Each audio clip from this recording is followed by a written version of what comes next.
Aegis Protectors League. We got a sick matchup. CB Rush taking on BINX. CB Rush has been absolutely dominant, and I cannot wait to see what they come up with. BINX, they got themselves an interesting draft. I am Colonel. Beside me, as always, TDS.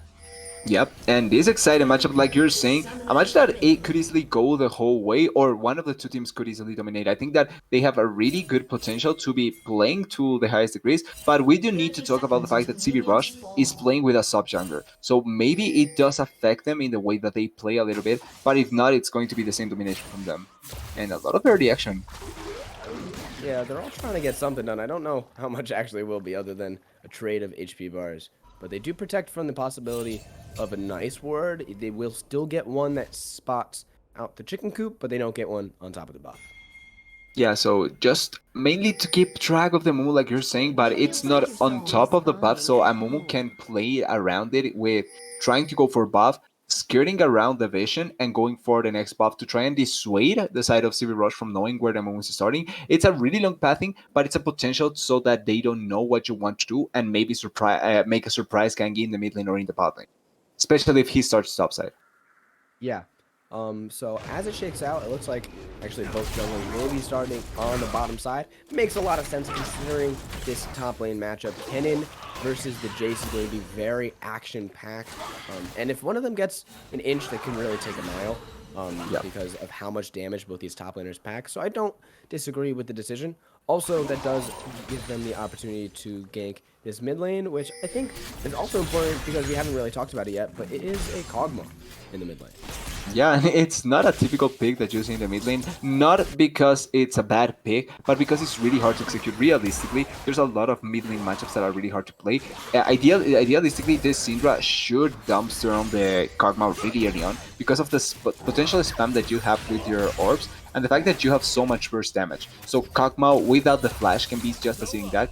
Even with the ghost, he can get killed. So overall, he has to be really careful about how he plays this, and also to notice, Eager Vendor took Thunder, Electrocute, and Ignite, which means that he's all in going to try and kill this Kog'Maw as early as possible and get a lead through that. Absolutely, you can also tell that based off of how the Syndra was positioning. He's completely behind his own wave to get as much damage across onto the Kog'Maw as possible in the early levels, and it's starting to show a little bit in CS. We'll see how much Kog'Maw can collect, but getting early prio for Trundle as well. We'll see who's able to get that back stuff. Yeah, and it's really important the prio that you get in mid lane because top lane can be really close to equal because of how the matchup does tend to work. It's not one matchup that does give favor to one of the two. It's much more of a snowballing matchup, interaction matchup, where if you're able to get the push, you can help your wrangler and the like. Right now, it's Trundle finishing the blue buff, and then we're going for the rocks. With the back from the Syndra though in the mid lane, it means that I think it's going to be much more favorable right now for the side of BINX to go for the Scout Crab, but I don't think they're going to try and capitalize on this because they don't, first of all, they don't know where the Trundle is, and second of all, they don't have the priority on the mid lane to be able to play around that, and the Moon is also backing, so they don't seem to want to go for this. TDS, I'm a little bit interested here because Trundle did get that stutter, and they are even in CS. As there is some damage, they don't have the stun, but flashing forward for it, he finds the stun, long range, and now they do have the pillar. There's bye-bye. Trying to trade his life for it, but first blood put over to that sub jungler, just like we talked about. Really well done in the top side.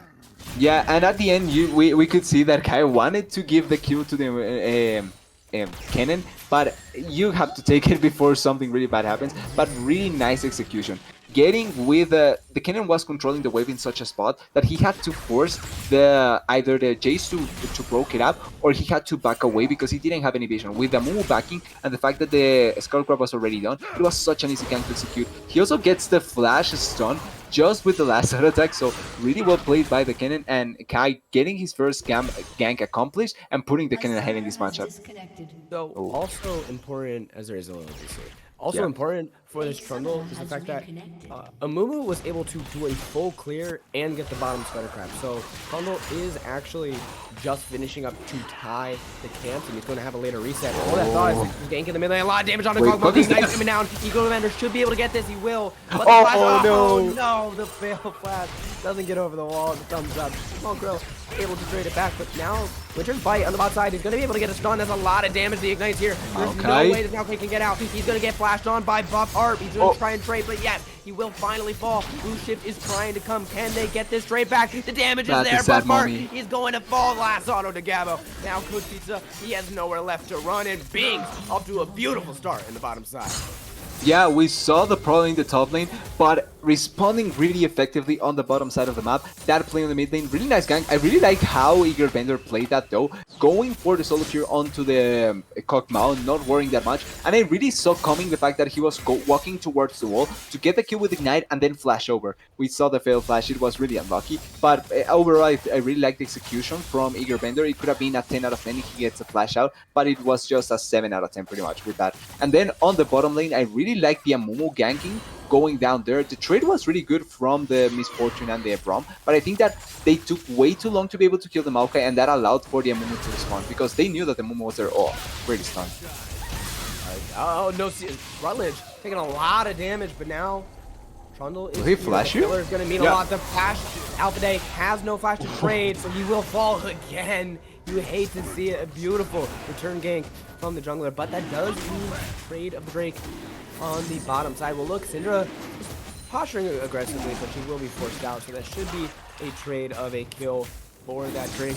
Buffalo is here, gonna try and play it. They want to fight this. Kylo Simon is really low, but no, it won't be able to. Yeah. It barely can't get in as Gabo also arrives. I think if Gabo's not there, he could potentially play for it, but not with everyone.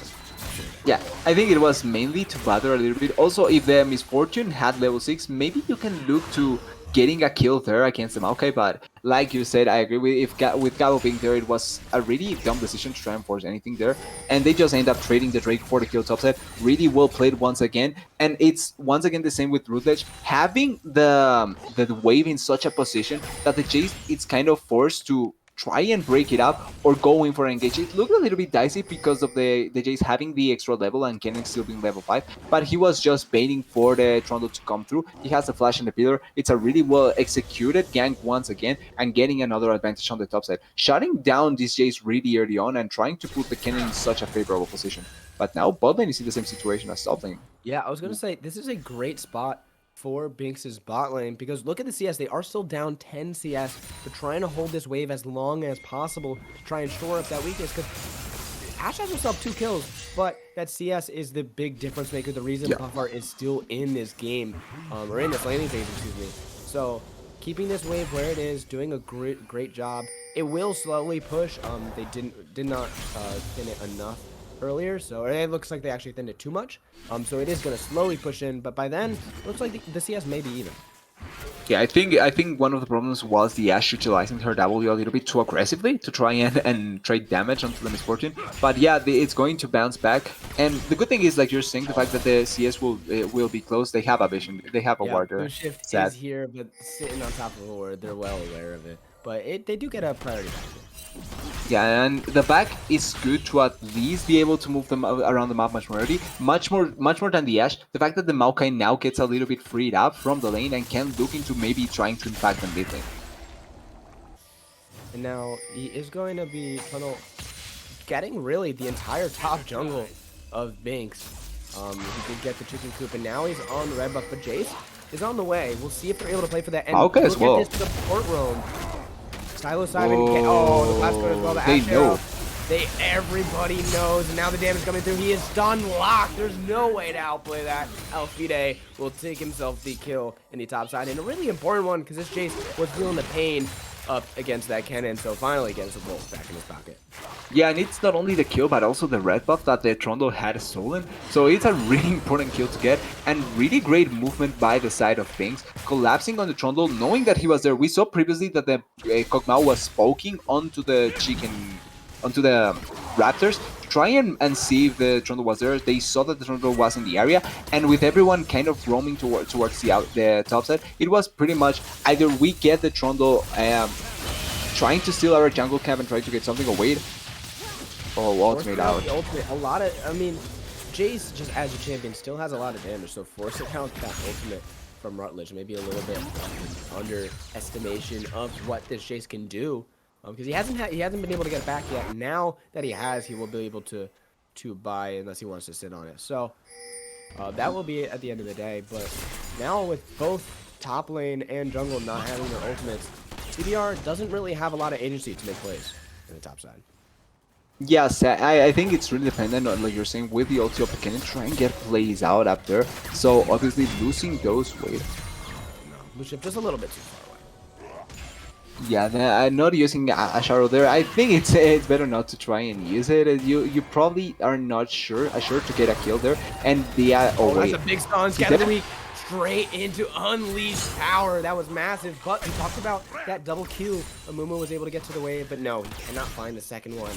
So that's a beautiful solo kill in the mid lane for Eagle. the ignite diff. Pretty much that's all I can describe it as. Really well played by Igor Bender, utilizing his pressure to try and keep on getting kills. I think that's really important because without much jungle assistance from the Trundle, he has been able to get a really good lead onto the Kog'Maw. And this is one of the problems of the Kog'Maw. The fact that even though he's not inherently a bad champion in the mid lane, he takes time to scale into the monster that he can be, and realistically his lane phase can be really weak compared to other mid lane champions. So we're seeing him getting I don't want to say clapped, bullied against the Syndra. I would say clapped. Considering there's also a 20 CS deficit, I would probably consider that. Yeah, I just don't like the term that much, but I agree. It feels like that. He's getting attacked by the Syndra so consistently, and I don't think he ever had the push advantage apart from just the times where Syndra backs, which means that he inherently doesn't have any way to help or support the Amumu. And this Dragon Break is really good. Able to trade it back. Oh no, Witch's Bite does not go. Teleport from behind. But Amumu with a lot of damage so far. The Ash Arrow lands, forcing out the cleanse as well, but the damage comes through onto the roam, and now the engage even further. But Rutledge is here. Blue Shift, he's trying, he's gonna fall. Now finally does. Kog'Maw, they're locked into the pit, but do they have the HP bar? No, Trundle's gonna fall now. Rutledge is in the wrong side of the map. He will try and get some damage across, but cannot get anything else, and BINX find 3 kills at the back end of that.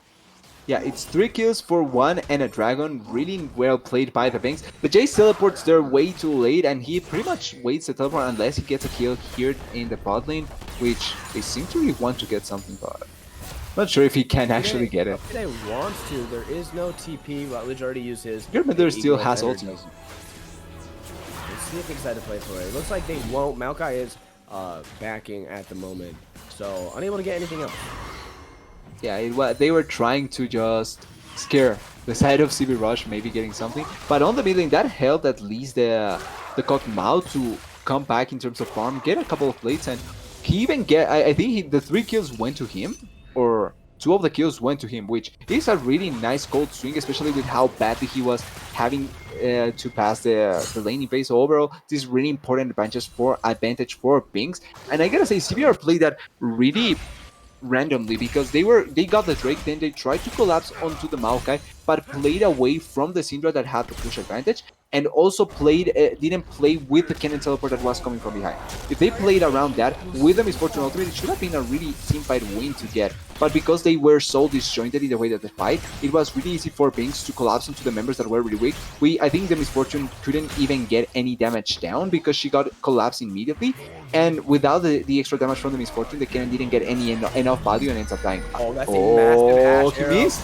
He's going to have Psilocybin right on him. He's trying to use the ultimate, but the trade of damage, it's there. They're going to have a lot. He's going to do trade for 1-for-1. Now Gabo getting a lot of damage out, but Psilocybin may be next up on the block. Yes, he will. Syndra does fall as well. Smoko's getting it blocked so far, but now they're looking aggressive onto the Kog'Maw. He's going to get hit by the Winter's Bite, and the damage is coming across. He's going to fall. Now Trundle should be able to survive so far, but Kog'Maw Passion is still going to blast. He's going to do a lot of damage, but he survives.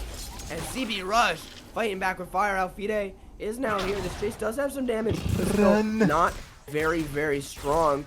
So a great fight, and the entire time that they fought and won, their ADC is pushing in the bottom side. Yeah, that fight, it was, I won't say it was a 5v4 because the Jace realistically wasn't a part of that fight, but as a 4v4, that looked so good for BINX. They got the Ash Arrow engage onto the cannon really early on. The cannon couldn't escape, and he had to use the ultimate really at the end of the fight, but he didn't die as quickly as possible, and that meant that the damage from the side of CB Rush can come through. Also, I think Igor Bender utilized his ultimate way too prematurely in that fight. He used it on the Amumu that was almost already dead, and that meant that he couldn't use that important cooldown onto a much more valuable target, and he ends up dying quickly as well. That fight could have been so bad for CB Rush, but we saw the power from the Trundle with the support from the Braum and the fact that he has the attack speed buff with his terrain as well as the pillar. He was able to collapse into the Mumu, get the Mumu kill, then kill the 2 carries, and then escape from the Jace luckily. Yeah, and the damage almost came across, but remember how tanky he can get with his ultimate. Yeah. So playing that fight really, really well at the end of the day and able to stay alive. They're trying to look on the blue shift, the use of the Hextech Protobelt, but to no avail. But they're trying to push in this wave. They have Braum here as well. So they want to force, and equally on the other side, they want to force onto Buffa. But now they're actually in the tower dive. They're trying to look for something. The pillar is pretty big, but now that the Mumu ultimate, the Mumu actually going to fall. Syndra here, and that's the double kill going over to Trundle. Really well done. No tower, no problem. But now wait, a Small Crow? Small Crow, a little bit of disrespect, but they aren't able to commit onto him. They had already used a lot of their engaged cooldowns. But that is the rift going to be taken in the top side. We'll see how much damage they can get across already. It should be able to get 2 charges off. We'll see if they do chauffeur it in, but no one's really going to be there to block it in time. Yeah, there shouldn't be that much response to the top lane, and really nicely executed dive. They were collapsing on them first from the inside track of the jungle, of the turret, and then from behind with the Syndra, trying to get a really nice just crash from both sides, and that way they were able to get the two kills onto the Jace and on the Amumu, and get the turret later on. They are able to trade the turret on the bot side still, so it's not a bad trade for BINX because they get something back. They get the first turret overall, but it's a really nice play from CB Rush, and it's still giving gold into the important members like the Trundle, like the Syndra. Now this Drake fight, it got a bunch of gold in their pocket just in time to fight for this third Drake. Remember, it is 1-1 in Drakes right now, so they don't need to play for this. And on BINX, they have a lot of poke damage out of this AP Cogmaw as well as the Ashe. But the Drake is falling pretty low. We'll go down to half HP, and it looks like there is no commit for BINX. We'll see if they can try and not let them leave, but a beautiful pillar should secure them the second Drake as well. Yeah, that was really well done, and I think it was important the fact that Jace was so late to the party down there in the Dragon, which means that his poke damage is not that valuable, and they are able to secure the Drake before any fight breaks out, and then they can disengage really easily. So overall, really nice sequence of plays by CB Rush. The top lane won first to get a couple of kills and the extra gold, like you were saying, so that they could be strong for this fight, and then coming back quickly enough so that they can get back into position for this Drake and secure the Drake really early on, putting themselves in a really nice spot for the Club Soul, which obviously is not the most ideal of souls, but for the composition of CB Rush that has really good ultimates, it's really nice to get this Drake.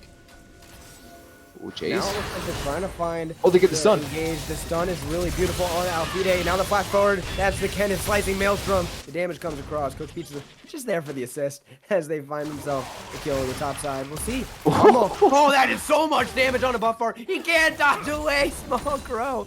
You've got to be kidding me. A beautiful solo kill. Trade it out. See, you don't typically expect to see the Kog'Maw solo killing someone, but that was really well played, really nicely on. First, the poke damage that he has from the E and the Q, and then the double ultimate shots that hit on target onto the Miss Fortune. Really well played by him, and getting a little bit of an advantage back after the play on top side, killing that Jace, and almost losing out on the map, but overall really nicely played by both teams, by both sides of the mid laners and the top laner. Also, I gotta quickly say something. I'm not a fan of this Miss Fortune's build particularly. I think that right now, with the way that her ultimate works, or with the buff that she received on the ultimate, the lethality Miss Fortune would have been so much better, because there's not only 3 really or 3 squishier champions and the Maokai not building that much armor, but your ultimate, if you're able to pair it up really effectively with the Kennen, it should be instantaneous death. Oh, top side. Oh, but hold that. As the damage comes across onto Alfide, the stun from Winter's Bite will Not again. Now, and they get the trade onto Rutledge. A lot of damage coming out, but he's going to have the Aegis. No, finally he will burn down. But Maokai is going to trade his life for that fact. Another double kill going over to Trundle, and he is slowly getting incredibly powerful. 7, 2, and 4 for the substitute jungle. Yeah, really, he has been playing this Trundle really aggressively, going for kills and fight. Oh wait, mid lane. I don't know. Here's a Mumu as well. Really wants this one. Mumu has his second Q. He's gonna have the flash. forcing out the flash out of the AD carry. That's going to be very, very important for the next fight because Baron is just about up and still 2.5 minutes until that Drake. So that'll be in both fights potentially without Buff Art's flash available.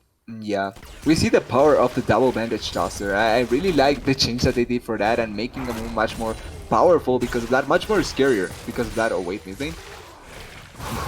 Almost finding it, but that tower is a little bit too low. I don't know if they can really commit to hold it, but they will so far with the Braum shield. But honestly, a stub in the toe or a small breeze could take that one down. Yeah, just a butterfly standing on top of it maybe just breaks it down and we wouldn't even realize that it just broke down like that. But I think that if they are able to open up the mid lane, it can help them put pressure onto the side, onto the jungle of CB Rush, and maybe open up for the Jace to become a power in the side lane, because right now he's not only 1-5, but his pressure in the map is not that big, and I think that's one of the factors that makes Jace a good champion in the top lane. And because of the way that he has been solo dying, he doesn't have neither any vision control to try and split push, nor the power to be able to split push. And I would like that they break this mid lane turret so that they can allow the Jace to split push a little bit more. And honestly, I have to give credit where credit is due to CB Rush. They are constantly attacking this Jace. All of their plays are in the top side, and now it's BINX' turn as the Ash Arrow is coming from downtown. Oh, right, let's see it coming. They were prepared for that. Silo Simon Vendor walking his way over, but Rutledge was able to do it. Yeah, nice dancing shoes to evade the Ash Arrow coming through, and this opens up for the turret. They have to be really careful because any... Whoa, okay, that is a lot of damage. That's almost half HP on that. And still going. We'll see if they land anything else. But now slowly trying to push into the mid lane. But that's the problem with BINX's comp. Oh, hold that thought. Quick pizza. Gonna get engaged upon. He has the pillar, forcing the flash away. But the Braum can't keep it. Cannot kill him off. But still, again, forcing out that flash. And slowly, these cooldowns are gonna start to be more and more impactful. Now the mid lane turret is going to fall. Now 30 seconds until this Drake. And they have that giant pushing power in the mid lane, but now that they can push even farther with that tower down, and BINX setting themselves up well for this break. Yeah, and are able to even stall the Misfortune back because of the poke from the Kog'Maw, which means that she's going to be late for this dragon, even later than the dragon spawning, which means that if the side of BINX is quick enough, maybe they can go for it, they can take the Drake for themselves and force a really bad fight for the side of CB Rush. But we see the Jace backing, he probably wants to teleport back. Yeah, he's teleporting to the turret and wants to have the mana immune complete for this fight. Oh wait, Kennen, that is a lot of damage. Taking so much damage. Oh, Alfide finishing him off before he can do anything about it. Now Trundle has the ultimate cleansing out from Misfortune, but if the jungler falls, he does have the flash. Now Misfortune is dead. That is not acceptable, Ego Bender. Oh no, he gets dodged away from Ash. Refuses to die with the fancy feet. Now Coach Pizza, just a formality. He's going to try and escape, but the Drake is still going to fall regardless. Trundle is there, does not have the flash to even try and get over the wall. So it should be, albeit a miracle, a Drake secured for BINX, and now tying it up. Whatever team gets this next Drake will find themselves on Drake points. Yeah, and that is a really, it's not the most important of souls like we talked previously, but certainly having the advantage for that soul is going to be much better because it also forces the enemy team to have to worry about the potential Elder spawning later on, and if you have the gold lead, that probably can be yours. But this fight, I really don't understand the amount of focus that they really wanted to go for with Kog'Maw, and much more so not in that particular position. Not because collapsing on the Kog'Maw is bad, but because they were trying to kill the Kog'Maw without, first of all, any support from the team, and also the Syndra being in a completely bad position. She was flanking on the other side, on the bottom side of the dragon, of the river, when the rest of the team was on top side. I think that is a fine play if the Kennen is the one that is doing this. But because it was the Syndra, the impact from the teamfight from CB Rush is much lesser, and the Kennen was also bursted out. He tried to go for the kill, but didn't get anything and ends up just getting destroyed, not even using the Maelstrom, which means that now your teamfight power is much, much lower than it can be. Yes, we talked about this in our pregame that Kennen usually does not want to be the primary engage because he can get bursted out, and we saw the exact ramifications of that as he was bursted out, and that's why Kennen tried to find those flanks to be able to get around the team. But if he's running straight forward with the likes of a Kog'Maw and an Ash, he might fall before he even gets there. Yeah, he either eats a whole bunch of bulk down, or he has to flash in and hope that nothing hits him. in the process. And I think that that's not a realistic assumption that you can make as a Kennen, especially in this game. You have to find much better avenues to try and win fights because you're going to be the one that has to force the fight. The Trundle pillar can work sometimes, but it's not a realistic way to expect it to happen. Oh, wait. I appreciate the Oh, the the Astro, move. but Blue Shift goes in regardless. But now there are three. I'm not sure about a this. little bit more than he assumed, and he will fall to unleash power. Now the poke damage is coming across the Rutledge. He has a beautiful flank onto 2. Can they get the damage onto the Carbon? No, he will fall before it matters. Ash gonna get stunned up as well. Coach Pizza taking a lot of damage. Now Fide on the flank, saving his team. He now gets the damage across. Bumper taken down pretty low. Oh no, bullet time finds nothing. And now the Trundle has to escape. 25 minutes in, the Baron is alive, and maybe those HP bars just a little bit too low to look towards that objective. But a beautiful teamfight win for BINX. Sideside Bender is my Sideside Beam Bender is my MVP of that fight because he saved the Kog'Maw alone against the Trundle when he was trying to kill the Kog'Maw, and the rest of the members thinks that the poke was meaningful. The rest of the members did a really nice job surviving later on against the other squad from CB Rush that was trying to kill. The Misfortune is never getting any value in this team fight. She's trying to auto attack, but realistically you shouldn't expect to auto attack as a Misfortune, and because she's trying to get the damage like that, she ends up almost always not dealing enough damage and dying really unnecessarily. And I think that's affecting the side of CB Rush a lot in these fights. Also, her ultimates are always a little bit way too late for ADAC to actually matter, and she doesn't get any value in this game. I also gotta say that Coach Pizza has been playing really well trying to peel for the Syndra and for the Misfortune, but without the damage to follow up, it's really hard to play a really okay job as the Braum. Absolutely, and we talked about this in our pregame as well, that it was really up to BINX to decide how this game goes based on the disengage, and that's a great call out. Psilocybin Bender saving his Kog'Maw and honestly saves his team. You know, that if they lose the Kog'Maw there, there's no way that they can fight for it. Alfide had a great flank, but if he doesn't have any damage to actually kill them while he's flanking, he doesn't really have that damage himself. He is pretty far behind. So honestly, being able to disengage like that into the likes of a Syndra, of a Braum, and of that Trundle is really, really important. Yep, and we even saw how the fight started with Yamumu engaging in, trying to get on top of the Syndra, not achieving that much because the follow-up wasn't there. If that fight, if it's a similar fight where this time around the Kog'Maw is not alive and he cannot deal the amount of damage that he's been dealing from a safe distance, and it's on the Ashe and on the Jace to be able to pull it off, I'm really doubting that they can do it. Wait, mid lane. Now engaging onto the jungler, but now they found the flank no on flash. the small crow. That's the damage coming across. Oh, bullet time gets cut off again. This Misfortune cannot survive, but now Oh, looking at the Jace. flank, you're not that strong. You cannot do that. Maybe a little bit of overconfidence after watching him obliterate Buff Art for what feels like the 5th time this game, but that is a 2-for-1 trade for CBR, and with 13 seconds until this Drake's fall. Oh my god. Egro Bender has so much damage, but what this should really spell is this Drake. It looks like they're still going to try and fight for it. They still have the 2 tanks as well as their massively fed Ashe, so we'll see the try and pull trigger, but honestly, a very, very difficult fight. Yeah, but I don't really like the positioning from Egro Bender. I think that he should be on the Drake, either zoning or helping. Because if he was just pushing the wave, then it could have been much more easy for just the side of BINX to collapse and try and get on the fight. Luckily, it doesn't end up mattering that much. BINX goes for the pushing the wave, and ooh, nice stun. These are 3v5, by the way. Rutledge has himself the flank, so does Trundle. They're trying to look on, but Rutledge, he has the stopwatch. It's really important. The damage coming across, so much damage already, and after the fall, that is an important death. Because now they do not have a lot of damage down the Bender. Going to give Oh, she gets a double stun. Oh, double kill. But that's the damage coming across. They're going to try and trade back in. Buff Art will fall again. They cannot continue to let that happen, but Blue Shift dies to the Trundle. Kog'Maw will survive, but a triple kill going over to the Coach Pizza. jungler. Oh, he has the E to escape. The ults are still coming down. We'll see if those fancy feet can do him well. One is going to hit. If he hits the next one, it should be a kill. But the flash away may actually spell his Boom. Trundle does have the flank, but he cannot get the pillar in time. Kog'Maw, very, very strong. You can see how much damage he is packing, but barely not able to finish off that last kill. Yeah, and we also see how hard it is to actually collapse onto the Kog'Maw because of the lack of engage.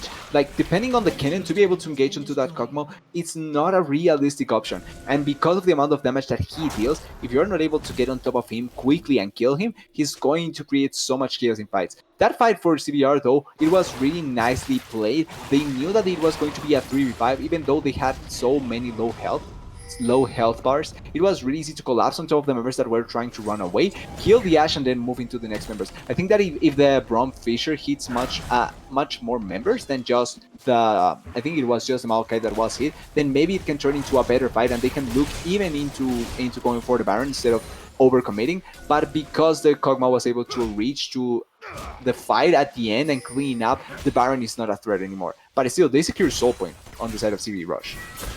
Absolutely. And honestly, what I really want to point out for that team fight was the ability to catch on to Gabo. Gabo's so powerful. Yeah. He can do so much damage, and honestly, he makes Kennen's life so difficult with all those Ws, all those slows, making it really hard to really lock him down. But when they kill him, you can see how much different the team fight goes. Oh, Asharo? Oh, that's the engage. Alfide is going to have to be there. A lot of damage. Oh my god, the damage. Bullet time over the top, finds the kill, shut down. Going over to Buff Art, and that is a beautiful pick. Baron is alive. Now they have a lot more pressure. HP bar is a little bit low, but it looks like they will not be able to get anything else. We'll see if they can potentially force on the Baron as pings go. Yeah, and engage from BINX with the Ashe Arrow that ends up being turned around really effectively by Eager Bender. What a great stun, and he has been hitting those stuns consistently to dissuade engages and then go for fight. I'm not sure about this Baron attempt because there's so much poke from the Kog'Maw. Oh wait, the engage on the Pizza. He does have the ultimate as well, but he will fall. That's a trade 1-for-1. Now Rutledge trying to get the Black Sword, but he cannot find it. And now the counter engage could be powerful from Tyler 7 Bender. Eagle Bender will fall immediately. Kog'Maw is so far away. Still alive. Buff Art fighting on the wall will find the kill, but now, importantly, Kog'Maw is still alive. Trundle with his ultimate, keeping himself still viable, but that's a big trade. 3-for-2. BINX keeping themselves alive and stopping that Baron. Oh wait, maybe a triple card. Gotta have some fancy feet. Not gonna get hit by one. Kog'Maw still trying to look for it. Can he get one more ult shot to kill? But he's out of mana. And now Trundle is here to try and lock him down. But Bummer, no! He falls. You can't walk back into that. And now Trundle on the wrong side. I don't know if he can keep the one, but he's gonna be able to get one. He's gone legendary now. Kog'Maw, he can space out. It should be really difficult for this Trundle to be able to get there, especially now that Alfide has arrived. He's gonna try and want to run away, hide, get some solace under his tier 2, but no, he's actually taking them for a trip around the jungle as the TP comes through. They're trying to come to save him. Braum is here. They're going to do everything they can to save their massively powerful jungler. Keep him alive because as soon as he falls, there is the potential for Baron to go. So now that's the damage coming across. Ashe Arrow does miss. They tried so hard. They used Kennen ult again to try and lock him down. But unfortunately, that is the Jace escaping. And every time, blow for blow for blow, these teams are getting so close. Whichever one breaks that hump is going to be so strong going into Seoul. Yeah, but this is why we were really expecting this series to be really interesting, because both teams are capable of taking it away from each other. They have been playing so well, they have been fighting so effectively most of the times, and have been forcing fights that they can win. The Kog'Maw Small Crow is such a huge menace. Every time he's in close proximity, or he's in proximity to be able to utilize his poke and his long range damage, he can do anything he wants. We have seen him killing Miss Fortune single-handedly, even threatening so much the Syndra, and being able to pose such a huge threat. For this fight, though, he doesn't have any summoner, which means that if the side of CB Rush can get on top of him, maybe they can kill him fast enough, and he cannot be a factor in this fight. But Dragon getting started by BINX. The damage coming through onto the Drake is taking down so low. Whole time over the top, but the smite secured. Oh my god! Oh, he died! You walk back in! What are you doing? The tree's gonna fall. And now they do get the pick. The Baron still alive. They're trying. I don't know if Trundle really wants to look for this. Maybe a little bit too far ahead of his team. But Rutledge does still have the ultimate. He does not have the flash. He has a lot of damage every single time. And we'll see what they can do onto this mid lane tier 2. They should be able to push it. But look how much wave clear BINX has with this AP Kog'Maw. Oh my god, he's taking a lot. Oh, the Ashe Arrow AoE. Now Coach Pizza going to do some damage. And now he's going to get locked down by Mumu. That should be at least one falling. We'll see if they can get Rutledge as well. They should not be able to. Double kill going over to this Ashe. Talk about this mid and ADC from BINX. So powerful, so much damage, keeping the team in it. Now Kai? This is a little bit disrespectful. If they can catch him, how devastating that would be. But should potentially spell Baron regardless. It looks like they don't want to go for an Eco Banner. Finds the ultimate. No. That's a beautiful stopwatch from Small Crow to keep himself alive. That would have been heartbreak for BINX. And now that is going to signal them to start to break. They do not have that powerful unleashed power anymore. Tyler Simon still full HP, still does have that ultimate It's as not well. consistent. Yep, and that's going to be the Baron going over the BINX. Yeah, and it's an uncontested Baron. You would think that maybe they should try and look to fight, but without a buff art, it would be really hard, and the poke damage from the Kog'Maw will still keep coming. And this is the main problem, and the saddest part for the side of City Rush, they don't have any engage to get on top of the Kog'Maw. So even without flash, if they get poked out, it's impossible for them to force a fight. And we saw in the mid lane they were trying to get on to maybe threaten the side of things, but the wave clear was so easily used there that they didn't have any wave, and without the Misfortune ultimate they cannot get any kill. Buff are ties, and then they almost get completely ran down after that, and they have to give this space for the Baron buff and give the Baron buff up. They have to find avenues to force a fight against BINX, because Small Crow is such a huge threat and it's not easy to kill him. Oh wait. Now potentially looking onto Alfide. But he does have the Edge of Night, so he's not going to be able to be hit by that first Cinder Stun. That Hash Arrow from downtown trying to help them out as well. But now, Gabo could potentially look aggressive. He has so much power. It's just so hard to kill him. He has the GA and the Shield Bow. How impossible it is going to be to kill this Ashe. Honestly, Trundle and Kennen have their work really cut out for them from this point. Yeah. Yeah, they have to find really effective avenues to be able to get not only now on top of the Kog'Maw, but like you were saying, on top of the Ashe. And I just want to point this out really quickly. Kog'Maw now has a full Rabadon's completed. So if the damage previously was a lot, now it's going to be even worse. Oh god, I can't even imagine what these Rs are doing. His R has been so on point. 795? Oh man. I really expect he does have anything. Oh wait, Trundle? Locked onto the jungle. It is exactly who you would want, but unable to kill him. They did force out the ultimate though. An important cooldown. Rutledge. Oh my god, the damage. Dead. Beautiful flash to keep himself alive. That last artillery shot from downtown would have sealed the deal. Now look at the siege. The amount of long range damage they have. They almost got that in a single wave, and now this cannon 2 or 3 more shots should do it in. That's the last one. And as it falls, the inhibitor is going to be unlocked finally. And we talked about both these teams being so close, and now, honestly, it's going to be open blue shift a little bit too far, but the damage comes across. Although he has a secondary Q, but could not find anything else. Maokai did try and look for it, but he's a little bit too slow on the trigger pull. Now Coach Pizza has to jump away. The Ashe Arrow not going to land. Oh, the Silver Stone. That's Shield Bow being popped out of the Ashe. Oh, Coach Pizza down to a sliver of HP, but finally they got what they came here for. They finally broke open that inhibitor, and with less than a minute until the Drake spawns, they're going to be able to get their reset, get all that gold spent right in time to fight for Soul. Yeah, the Soul, but I'm always going to be back for Soul as well, so it's not like the side of BINX can fight this pretty effectively, and they will have inside track as well for the Soul. And speaking for the Soul, City Rush really needs to force a fight and maybe get something out there. But they don't have any deep vision wards apart from that ping that is right now in the bush near the inside of the jungle of BINX. And apart from that, they don't have any other ward that they can utilize for the cannon to flank. And I think that's really detrimental, because if not, they cannot force a kill in Small Crow. And that's really the name of the game. Can you kill this Kog'Maw? If not, GG, go next. If you can, then play it out, because you still have a lot of power. You still have this Ashe who is so strong. Ashe, the arrow is going to go wide. And now the Swindle going a little bit too far, but the bullet time, that is doing so much work. Shredded by the MF, and now they find themselves another one as well. The GA is going to be popped, but surrounded by 4. Shut down, goes over to the Trundle. Now, Small Crow, he has a damage. This is now what can Poke do? But can they get it in? And they're on the wrong side of the map. I don't know if you want to be here, but Coach Pizza might not be able to chase with his HP bar. He just find a stun. He's going to be able to get the W. He will find the kill, but killed off by that artillery shot. Now Coach Pizza is going to get engaged upon. Oh my god, he's going to fall again. Kog'Maw gets both. And that is hilarious. Now Alfide should be able to escape.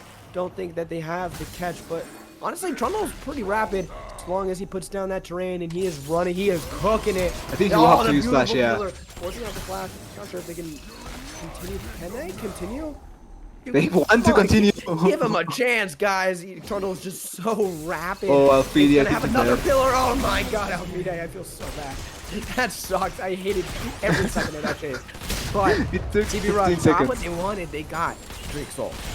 Yeah, finally CB Rush sees their opportunity and finally is able to play around it. They saw the poke coming through and they said screw that and just went in for the fight and got on top. This was the first fight that they actually were able to utilize everything that they drafted for. They used the Maelstrom really effectively. They used the pillar effectively. They used the bullet time really effectively as well, getting so much damage onto tank members, not even the carries, but on tank members, forcing the Kog'Maw to flash away, forcing the Jace to not be a part of this fight. And when they kill the Ashe, even if she has the Guardian Angel, she dies really quickly as well. That was probably the greatest fight that CB Rush has done in this game, and it earns them the Cloud Soul finally. And this is a really nice victory, not only because of the ultimate cooldown that they get because of Drake's, but it's something that I didn't consider previously, but that can maybe work really importantly in this game. And it's the ultimate movement speed buff that you get for the Kennen and for the Trundle. That can be really good to get on top of the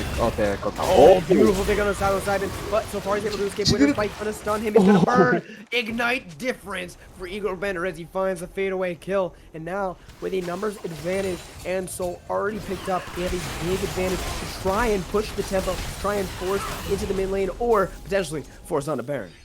But I don't think they can do Baron. I think the poke damage is still way too big for them to handle, so I don't think it's an idealistic option to look into the Baron, but they don't seem to think the same as I. They are moving into the Baron buff. Looks like CB Rush has other ideas. Actually, no, that will finally be them starting. It looked like they were potentially setting up for a bush, but it's hard to set up for a death. They can threaten with the Kennen though. Kog'Maw doing a lot of damage, but the Baron taken out so low already. But remember, Mumu still has the Q, he still has... No, he does not have the flash available. He cannot get over the pit. And that will be the Baron secured. And now finally, it was back and forth for so long, but 41 minutes into the game, Baron finally secured CB Rush. The tension in this game is way too high. Anyone can take this game. Even with the Baron buff, I don't think CB Rush has a clear victory path yet because of the Kog'Maw and the Misfortune of Wade. Trundle. He tried to look for it. It was a good attempt, but really hard to engage onto the likes of an Ashe. With that Maokai. Oh, damn! Eagle Bender, he's gonna fall. Ashe Arrow is going to find him. Now they're trying to look for more. Coach Pizza gonna get engaged upon. The damage coming across, but Kog'Maw finally able to free hit. Rutledge, he's might, but oh my god, the Q barely misses. The bow tie goes wide. All the ultimates we talked about. The Trundle is definitely finally don't, but beautiful at flash. But no, he will still get chased down. Simon Bender burning down, but should not fall. And just when they fell off the edge of the cliff, BINX fighting back. Yeah, and deja vu. I feel like I've seen that happening previously. It was on 2 buff art though, but it happened in the same way. They get the damage from the poke of the Kog'Maw on top of the target, and then the Ashe Arrow finish it up. Even with the bronze shield, it doesn't matter because the splash damage hits you and kills you. And I think that the fact that Igor Bender doesn't flash her is just so bad. Oh wait. PDS, remember what we talked about earlier in the cast is that the reason that it's hard for BINX to really push is because Syndra, with those Scatter the Weeds, always being able to get that E, knock them back, and get the stun across. But now with her dead, trying to look aggressive, they wanted to stay, but they were not able to get that wave in before Syndra spawned back up. So unfortunately, they did get themselves the kills. They did stop the Baron push, not able to get anything for themselves on the back end. Yeah, luckily the Baron buff, even though it's not used effectively to push, it helped there to stop the push from the side of BINX. Try and end the game, like you were saying, that without the Syndra it's much more easy to go for the last push because she's one of the main factors that dissuades BINX from wanting to force a fight. I really like how BINX forced a fight though previously, killing the Syndra, not being scared of utilizing their cooldowns to try and get something out. And CB Rush was plagued at that point with trying to answer because the Syndra was dead, to answer back and maybe do something, but it didn't work at that point. And now we're back to not a square one, but we're back to a point where any side can realistically look to win this game. And if they get the the starting point onto a pick or onto some member from the side of the enemy team, they can win this game. But also a quick thing, Kennen is now split pushing. I really like this play because he has teleport, and as long as they can get a really good ward for the flank, he can put threat in the top side and make the Jace have to answer this. Talking about flank wars, check out the ward on the bottom side jungle for BINX. Jace has not been the strongest, but he's going to have just as good of an opportunity to Yeah. flank onto this MF, onto Egro Bender. And remember, this is now Elder. This is going to be a massively important fight. It's 78k for CBR. The gold starting to become so insignificant. Almost everyone, except for this Amumu, is full build already. So everything is riding on who can secure this objective. Yeah. This is a game-winning buff, so whoever gets it is going to be really, really important that they get it. The Kennen coming from behind, oh, teleport. That's the flank that we talked about. Now they're trying to find it, but Maokai trying to push the the order. ultimate. Abo is going to be engaged upon, but the damage coming across bullet time will find Silo Simon. But now finally, Blue Shift, can they kill him off? This is going to be another kill. No. He's going to get kited out. We talked about this Ash being so strong. He can't find nothing. And now they are going to need to disengage. They're trying to flash away, but he's going to fall. Oh, Bluffart has the damage so far, but he cannot stay. Ash is pushing down the mid lane. They're going to try and stop Art from backing. Ash doesn't care about the buff. She cares about the base, and she's trying to run it down before Buff Art can get back. Trying to push. She has a lot of pushing power with this Ash coming in through that side. Now Gabo, he has the wave onto the tower. He's soloing these towers, doing so much damage, already down to half. Now he's trying to look. He gets the damage. Oh my god, so much damage. Is massive. They're finally using the flash, saving that flash. That's She's so dead. important, but that's one arc. Can they find the second? Yes, he can. Small Crow saving his team, finishing it off, and that is going to be game one. Going to BINX. Yeah, and a game that really was decided by inches and small differences, because that last team fight, it had a really good flank from the Kennen. I feel like he came from a really nice angle and he tried to get the ultimate down, but he just, first of all, the Kog'Maw was really far away. He didn't even hit the Kog'Maw. The Kog'Maw was on the side, getting the poke damage down. He hit the Ashe alone, but he couldn't kill the Ashe. The shield bow Witsend combo was way too huge at that point, and he wasn't able to solo kill the Ashe. The bullet time I really liked this time around. It wasn't as good as it was in the previous fight, but it was effective to get a kill. But if the bullet time is able to get the Kog'Maw down, maybe they can look into the fight much more. The Kog'Maw alone killed the Misfortune GA, the Syndra, and poked the Trundle down. So Kog'Maw this game was such a massive factor. I thought that they were going to be able to shut him down really effectively in the early game, and they to a certain degree did. But the fight I think it was the second Drake fight that they lost and gave away 3 kills to the Kog'Maw really turned the game around for me, because that began giving the Kog'Maw power. It gave him plates, it gave him kills, and it gave him power to be able to finally be able to fight, and that turned around the game completely for BINX for me. Yeah, and honestly, I have to give them so much credit, not only for getting the win, but because of what they did with this comp. They knew exactly what their comp wanted to do. They knew we have such strong poke, we have good disengage with the Maokai. We don't care about being there first and forcing the order. We can work with what we have, and they play their team fight, or their team composition rather, incredibly effectively. And I thought from start to finish, although it was not clean, although there was a lot of back and forth, they always had a smart idea of how exactly to finish that out.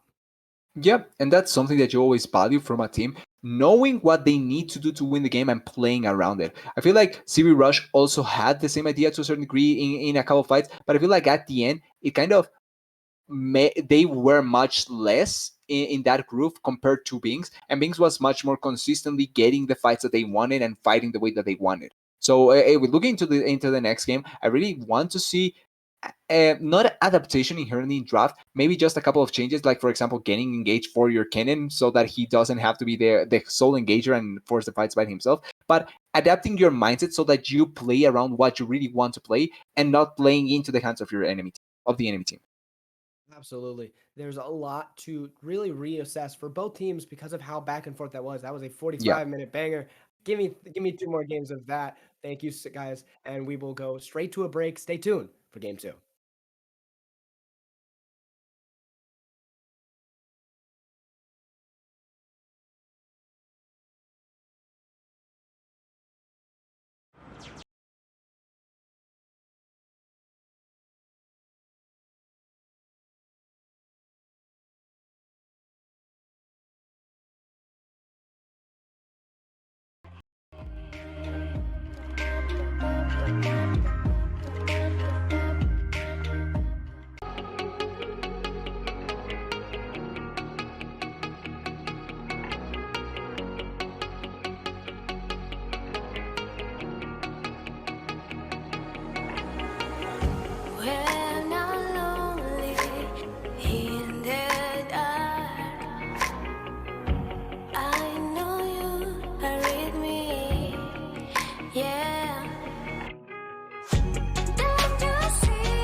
Yeah. Don't you see that I need you so much? Don't you see that I love you so much? Oh na na na na, oh na na na na, darling, I need your love. Oh na na na na, oh na na na na, darling, I need your love.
Let the sun go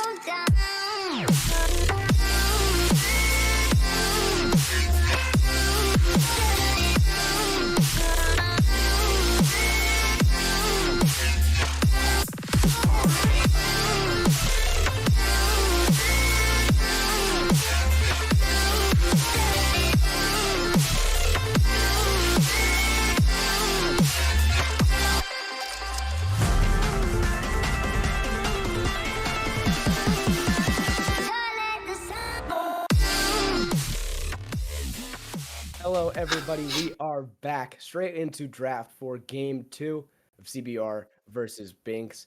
Honestly, a little bit surprised. Oh, I think the graphic needs to be swapped. CBR is on red side, so you can see those two ban losses with that E sub. But we'll see what they're going to be doing differently because they have that very, very powerful R5 pick. Yeah, now going to try and play around the counter pick. We talked a little bit about this, how the side of CB Rush does like to give power picks to their top laner, so he can have a little bit more impact, like the Kenny the previous time, but he was counter picked. Even though he did have a good time on the top lane, I think that they would rather much have him on a pick that not only can win top lane alone, but can take over the game completely if given the chance. So I think that this time around, playing towards the counter pick and other picks that they would like to play. And this time around, it's the Toronto taken away by the BINX. I think that it makes sense. We saw that the priority that CB Rush had in the previous game. So if it's left open, maybe BINX would like to play it as well, and they take it completely at the first pick. The only difference from what I can see is they have a lot more experience. CBR, excuse me, have a lot more experience with that being the Eternal being in either the top or jungle position. They've seen a lot of gameplay in both. BINX do not exactly have that, but that's going to be the J4 lock for CBR, and we'll see what they want to pick. I would assume part of their bot lane for this R2 pick.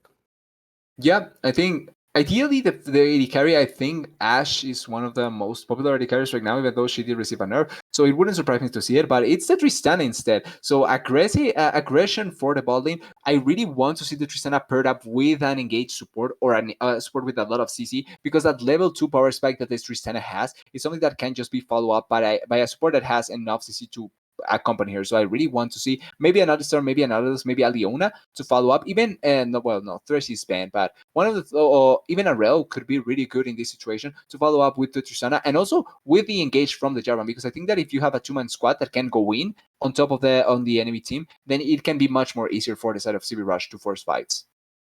now that's going to be BINX locking in that Ashe that did so well in game one. Although paired now with the Trundle, I think it's almost even more powerful. Those slows Yeah. stacking to set yourself up for such a disgusting pillar can be incredibly powerful combo. And the set, very much expect that to be in the top side. Now, wow, Ooh. we thought R5 was going to be top. Probably not. Alawi locked in for CBR. I assume that is to counterpick into the set. It has to be, and I like that they are going aggressive in terms of counter picking because they saw the set. They said, "Give me a Laoi, I'm going in with that." But one quick thing: the set pick doesn't mean it's a set doubling, right? Like it can still be flex. So support, they can play support set with the Ashe. He can still get a value, and with the Hex Flash, you can threaten with the Ashe arrow. So it's not a bad pick there either. And even in the mid lane, you can take the set there. So picking the Laoi way too early, in my opinion, especially because it's not a champion that you typically ban away. So I think CBR is probably thinking the similar thing to what you're thinking because they did just ban the Jace, which if you Yep. assume set is top is not exactly on your ban priorities. So they're probably thinking about the same wavelength as you are. And on the opposite side, it will be the Braum. We saw that being used as well as the Oriana off the list. Yeah, taking away a safe but oppressive mid laner in the form of the arena. I think that it makes sense. We saw previously how CB Rush just like to play those mid lane matchups that do take advantage and can be really aggressive. This is what we were talking about with the Tristana, with the Jarvan. You have the Leona engaged support that can be really good. And I think that was something that lacked previously in the previous game, something that had much more engaged. So now with the Jarvan, with the Leona, it can be much better. Will they answer with the Aatrox against the Laoi? It's not a bad. I think that Aatrox is not a bad matchup against the Laoi, but I don't think it's the best of matchups either against her. Yeah, I feel like there are other things that you could pick if to really ruin an Alawi's day. Yeah. But obviously, feeling comfort in it, we'll have to see what they're going to be final picking. So I think that means wow. So I think that means Trundle's support. No, I think it's set support with Trundle jungle. Set support, Trundle jungle. So interesting. I was assuming at least one of those was going to be in a solo lane, but I guess not. Um, Okay. and now it's going to be back to the center that they're comfortable in. Yeah, they play with my heart for a second. But this is a really interesting draft on both sides. Yeah, I think that adaptation certainly going from the side of CB Rush, they realized the fact that previously they didn't have engage, which means that now they drafted a little bit more engage. And I think that we having engage from other positions makes the life of the Illaoi much easier because one of her problems is getting kited out or not being able to get fully into a team fight. I think that if you're able to utilize good engage like the Jarvan, like the Leona, and I think particularly much more so the Jarvan because his Cataclysm will put people in place in a certain area. They can escape that place, which means that Illaoi, if she's close to that area or she can get on top of that area with her ultimate, she can get much more value and then she can begin being a threat in the team fight. So I think that combo can be really effective. And I think the Syndrome makes a lot of sense. We saw in the previous game how effective Eager Bender was playing in the mid lane against against a small crowd. And I think that this time around, even though it's against a Victor, which can fight a little bit better than the Kog'Maw in the mid lane, you can still put a lot of pressure against the Victor and try and put him down as hard as possible.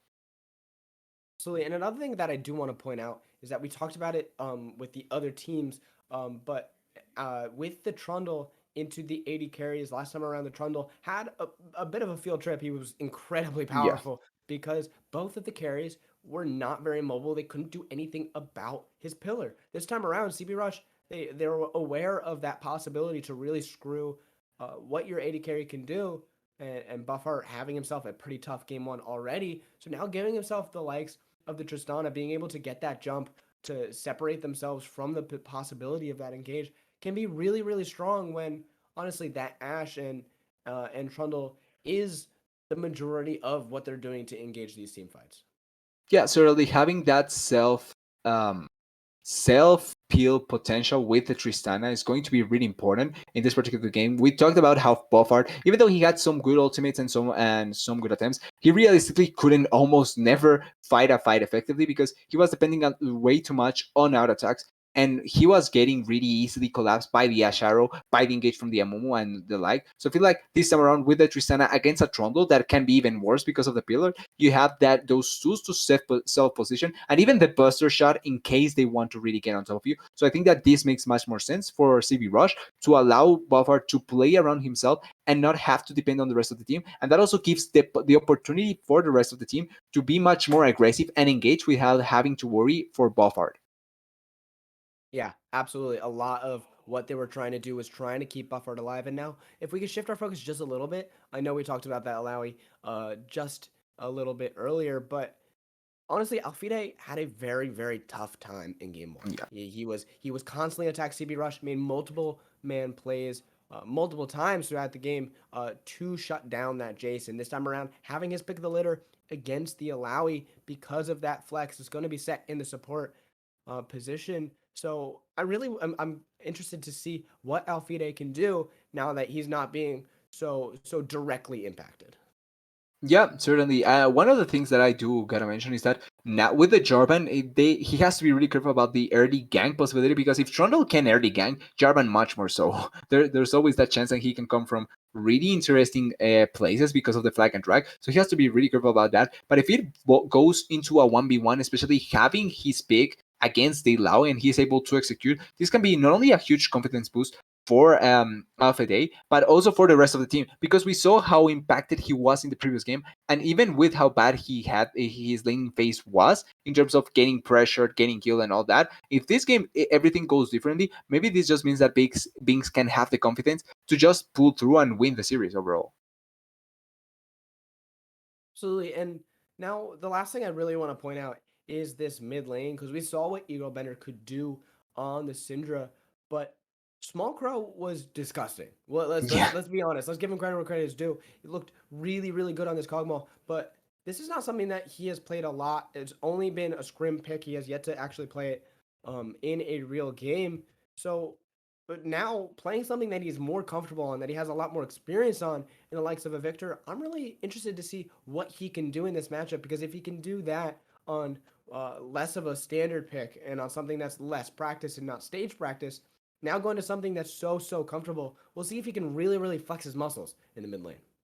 Yeah, and I think, like you, he did perform really effectively on the Kog'Maw. Obviously, playing a pick that you have played much more consistently against playing a pick that you bring out first time can be different. There's players that just execute well on every pick, even if they haven't played as much. But it's not something that we have a lot of information with a small crowd. So I do want to see if he can perform with the Victor. And I think that for their composition that they drafted, Victor is going to be one of the most fundamental pieces because a lot of their late game damage is going to depend on the Victor. The Ashe, yes, she's a good AD carry. She can deal consistent damage, but you don't pick Ashe for her late game damage. You pick her for engage potential, for her poke, and the like. You're depending a lot on this Victor being your late game carry and killing the side of CB Rush. And if the small core is not able to execute or perform, it can be really detrimental for BINX Calico because if they realistically don't have a lot of sources of damage in the late game that can be reliable. The Aatrox and the Ashe, yes, they can deal damage, but they require they need certain requirements to be able to get the amount of damage they have out. Meanwhile, the Victor is much more consistent, much more reliable, and much more of a late game carry. So I really want to see a Small Crow perform and see if this time his laning phase is not going to be completely doomed as it was as the Kog'Maw, and see if he can translate that into the later stage of the game. So a lot of expectations being set up for us for game two. Yep. Everybody freeze, nobody go anywhere. You do not want to miss this game two. We're going to take a quick break, but we'll see you back on the Rift.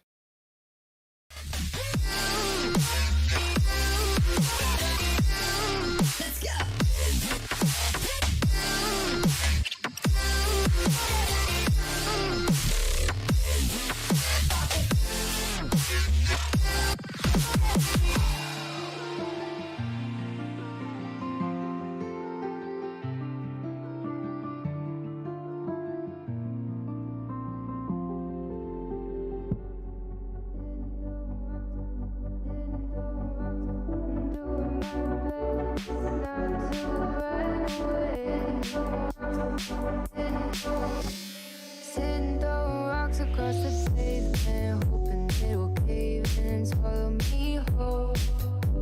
Wonder why my mind keeps on spinning. This isn't how living to me was told. Why am I like this? Something's always amiss. Can't put my finger on it, but it's there. Wait for it to subside, but my mind won't apply. Waiting for the clear.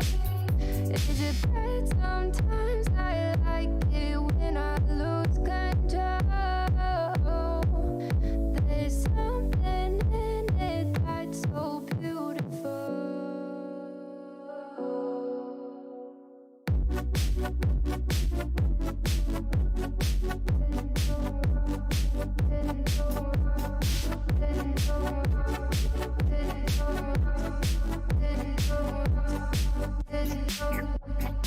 Listen, I can see the light, but I can also see the bones decay. I don't know what else there is to say. I'm doing my best not to run away. Sitting throwing rocks across the pavement, hoping it'll cave in and swallow me whole. Wondering how the world keeps on spinning, kinda scared of living when it unfolds. Hard to see the light when everything is dying, waiting for the clear. Thankful I'm alive, but terrified of dying. But hey, I'm still here. Is it bad? Sometimes I like it when I lose control. There's something in it that's so beautiful. Listen, I can see the light, but I can also see the bones decay. I don't know what else there is to say. I'm doing my best not to run away.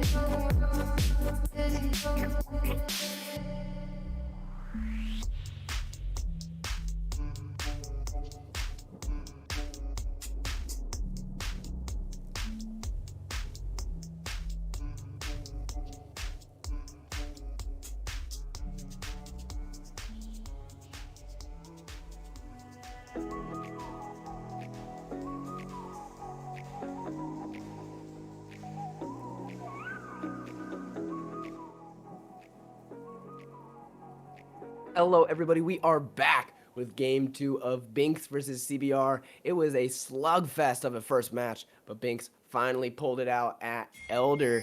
And now, this time around, a lot of different expectations going to be laid, specifically in the top lane. Aatrox, a lot of comfort for Alfide, but up against the likes of an Alawi, this is really an interesting matchup. And honestly, I think one that's going to set up a lot of the game. Yeah, and really early level 1. Look at that 5-member stacking here. If they play around the vision really well, they can get something nice, but they just won't get anything. I mean, They still tried. walk. Yeah, it will be a trade of vision. J4 is over there. He should be able to get a nice late ward. Should last longer, actually, than BINX is. And now they're walking straight through the mid Didn't lane. get a waiter? He didn't Yeah, ward? what? He didn't ward. He didn't. He just changed for dance. That he just backed. Okay. Interesting. So, not really sure what he's doing there, but that will be, I mean, successful invade. They get the ward that they Yeah. want to. There will be a red ward onto the chicken coop that Syndra and Leo were able to get. So we'll see if that's going to mean a difference because Blue Shift is going to be starting on that bottom side. It seems like the plan was just clear the ward down there to try and dissuade from vision. So maybe he plans to clear this buff and then look into either a gank or a clear path different from usual. But no, he seems to be going for the full clear. So I'm really surprised that he decided to go for that. Interesting. I mean, he got vision score before anyone else did, so I think game's already over. I think they won. But Nice wow, check there. check out the mid lane trading. Eagle Bender had himself a really good game 1, and now doing the exact same thing. Especially a good early game. He really made that Kog'Maw feel the pain. So we'll see what he's able to do here in game 2. Yeah, and that trading the mid lane can be really good if you're able to utilize the Ignite to get a kill early on. Because if that trading doesn't lead to anything, and the Victor came back, he has teleport, so he's going to come back into a much better position with much more health and be able to trade better against you. But early level 2s are same in the bottom lane, but BINX doesn't want to force anything. They know that if they try to walk way too far forward, Leona, Tristana engage and they can kill you. So really respecting the potential there and just not attempting to achieve much there. Yeah, Silas Bender had himself a good game 1. I think it was a very big factor in that Kog'Maw being able to do what he was doing. So we'll see if he's able to do it again, but this time has to have a lot more respect in that bottom side matchup. Yeah, now Fide also playing very well. Trundle, some interesting pathing. He's actually back down to his bot side. To his chicken coop. It looks like he might have been trying to avoid vision, but Syndra was able to get another ward onto his chicken coop, so he's spotted out, and now J4, he's recognizing this, and he wants to fight, and he wants to fight early. So he's pinging out to the bottom scuttle now that he knows that Trundle is down here, which is really interesting. Oh my god, so much damage. Smoko forced out of the flash, and that could mean a lot. Trundle can no longer go for this. Gabo's gonna get spotted out, and that's done. That was Simon Bender. He said he's dead. A lot of damage. He's not. There's no way he can escape this. First blood. Actually going over to Leona, and now blue shift on the Eagle Bender. We'll see. There's no way you can flash away from this one. Yeah. He will find himself the kill. So that's ended up being a trade 1-for-1 solo kill for the Trundle. But getting some assist gold on the bottom side as well. Very interesting early game. J4. Now he's also going to invade, get himself those Krugs. Trundle to get himself the Scuttle Crab, but J4 might be able to get a pretty big advantage in the jungle if he's able to play this one. Yeah, I think that the trading there can be really good. They can also set up for a dive. I hope that they don't because the Ashe is way too healthy and she has health and flash, heal and flash. But it's an attempt that they can pull off if they feel really confident. I want to talk though about the mid lane, what happened in the mid lane, because that kill on Eagle Bender is really important. The Victor didn't have to use teleport to come back into the lane, and he now has the lane in a better position, or he pushed it out. But he has the lane in a really good position, and if he trades once again with the Syndra without ignite and can force a back without dying, then he can come back with teleport and get an even better trade with Syndra. So low. He's so low. Is here. Does he not want this? He's gonna realize this is a decent play to make. We'll see if the wave is gonna be pushed, and he's gonna try and back. But Trundle in the waiting wings. He has himself the pillar to stop that back channel. Now he's stuck under the turret. Rutledge, can you outplay this when the damage comes across? No way that he can get through. Does not even burn the flash smartly to do so. But that is a beautiful pick because remember, he was also able to get that top Krug. So Trundle, pretty even, only one camp down, excuse me, and 2 kills already to his name. Set up for a lot of success here in game 2. Yeah, he may be down in terms of farm or jungle farm, but he has been so effective in the map. Getting a kill in the mid lane, moving into the top lane, and I think they took a little bit too long. Maybe they just didn't feel comfortable with the wave how it was, but it was a really easy to execute gank. The next wave coming through, they just walk forward and hit Lilaoi and kill her really effectively. Didn't even follow the flash. I really like that by Rutledge, the fact that he didn't use the flash, because realistically he's in a position where he shouldn't be able to survive. So not wasting the flash and not using it for anything, but these trades from the Aatrox have been so good. All right, let's be honest. Neither of us were super confident in this matchup. I think that there were probably, I would pick other matchups because I think it all matters if you can get that first Q to be able to lock in your W. Then you can get a good trade. But Malawi often, if she can be even in the 1v1, is such a difficult champion to gank because of her tentacles. But he's playing this incredibly well, able to get all those Q sweet spots, and he's really so effective. And now, the bottom side, the amount of damage, the W is there. Blue Shift has the pillar for Cook Pizza. There's no way you can escape this. He's getting slowed by the volleys from Gabo, and that is going to be the kill. Going over to the Ashe. I like giving it to that carry. Trundle, he's strong and all, but you really want that gold on the people that can really carry the game. And she's really hurting in that CS, so giving that kill to her. J4 is here. We'll see if they want to play for it. No flash, Victor. He's gonna try and look for the damage, but that's a stun. Train and knock up. Beautiful CC chain. There's no way to outplay that. And now Buffer. Oh, Gabo, maybe a little bit of disrespect down at a low HP already, but now the trade back. Maybe Gabo? If he has vision, it maybe could look for it. But the jump away will secure himself to safety. Gabo did have the flash. It would have been interesting to see if he could have played it. But you see just how powerful both these champions are and exactly what they want to do. Tristana wants to go in, get that damage, get out. And Ash wants the exact opposite. So that's going to be how that bot lane plays out. But that first Drake, secured for BINX. Yeah, they secured Drake with the priority that they have in the bottom lane. One quick thing that I want to say about what happened. Oh, wait, actually. That's a lot of damage now. Oh, Aatrox. Actually popping the World Ender. So we'll see. That's why this matchup gets difficult, because she just packs so much damage and forces you to use your cooldowns in ways that you do not want to. But remember, I mean, it means yes, it's even, but he does have that kill. He does have the TP save, so still. Oh, Jarvan bot. That's a beautiful Zenith blade onto the back line. Gabo, oh, she's dead. She is going to fall side of the vendor. Just a matter of time as he will try and stall it out. But Buffer gets himself his first kill of the game. Now that is 4 kills to CB Rush. Yeah, and really well played. They get the Zenith Blade on top of both members. Not only the Ashe, but both get stunned by the Zenith Blade. And after that, it's just such an easy setup for the Jarvan. Even if he doesn't hit the flag and drag, he has the Cataclysm, and it's just such an easy way to get on top of the Ashe. And she dies really quickly. Really well executed, and really well. They took really well advantage out of that. And this goes to a point that I wanted to make previously, because in the previous gank from the Trundle, when they killed the Leona, the wave was really big. They could have frozen the wave near the turret, and that means that it doesn't matter what happens down there, the Jarvan cannot hope to attempt a really good gank because they are so close to the turret. But, okay, wait, top lane. Ooh, flash. Ooh, beautiful flash. Avoiding both that W pullback as well as the pillar. Well done by Rutledge, but still successful gank nonetheless. He did already secure himself. The Asher from downtown. Does he have the CC? He's going to get the W, but no. Flashing away. If that W got more the secondary stun, She's too late. Certainly he would have fell, but Pizza there in the waiting wings to make sure that there's nothing else to be had. But still, a beautiful force of a summoner from the Ashe from downtown. Gabo doing some great work. Yeah, really effective Ashe arrow. Really like how it was used. I think the Victor used the W way too late. If he uses at the start, it's such an easy kill because it's not only the setup that you get. Oh wait, top lane again. Oh, forcing the ultimate out of Rutledge. Still the World Ender to be used, but there's a lot of tentacles, so Rutledge can still play. Now World Ender, he has the knockup, he has the double. Can he get the third? Yes, he can. Just a solo kill. Solo kill going over to Alfide. Didn't even need the Victor because his jungler is in the bot side now, also looking for a play. He's going to try and force on a buffer, forcing that flash out. Nice the flash. Jump was on cooldown.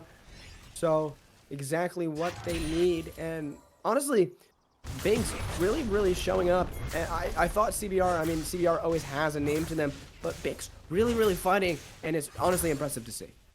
Yeah, and one could argue that it's maybe the sub jungler that can affect the side of CB Rush, but realistically we have seen in this game it's the advantage in the top lane, and in the previous lane it was a small crowd on the mid lane being one of the main factors. So realistically, even though the jungle can affect the early parts of the game, there are stages where the jungler no longer affects what happens in the rest of the map, and I think this and in the previous game it was one of those.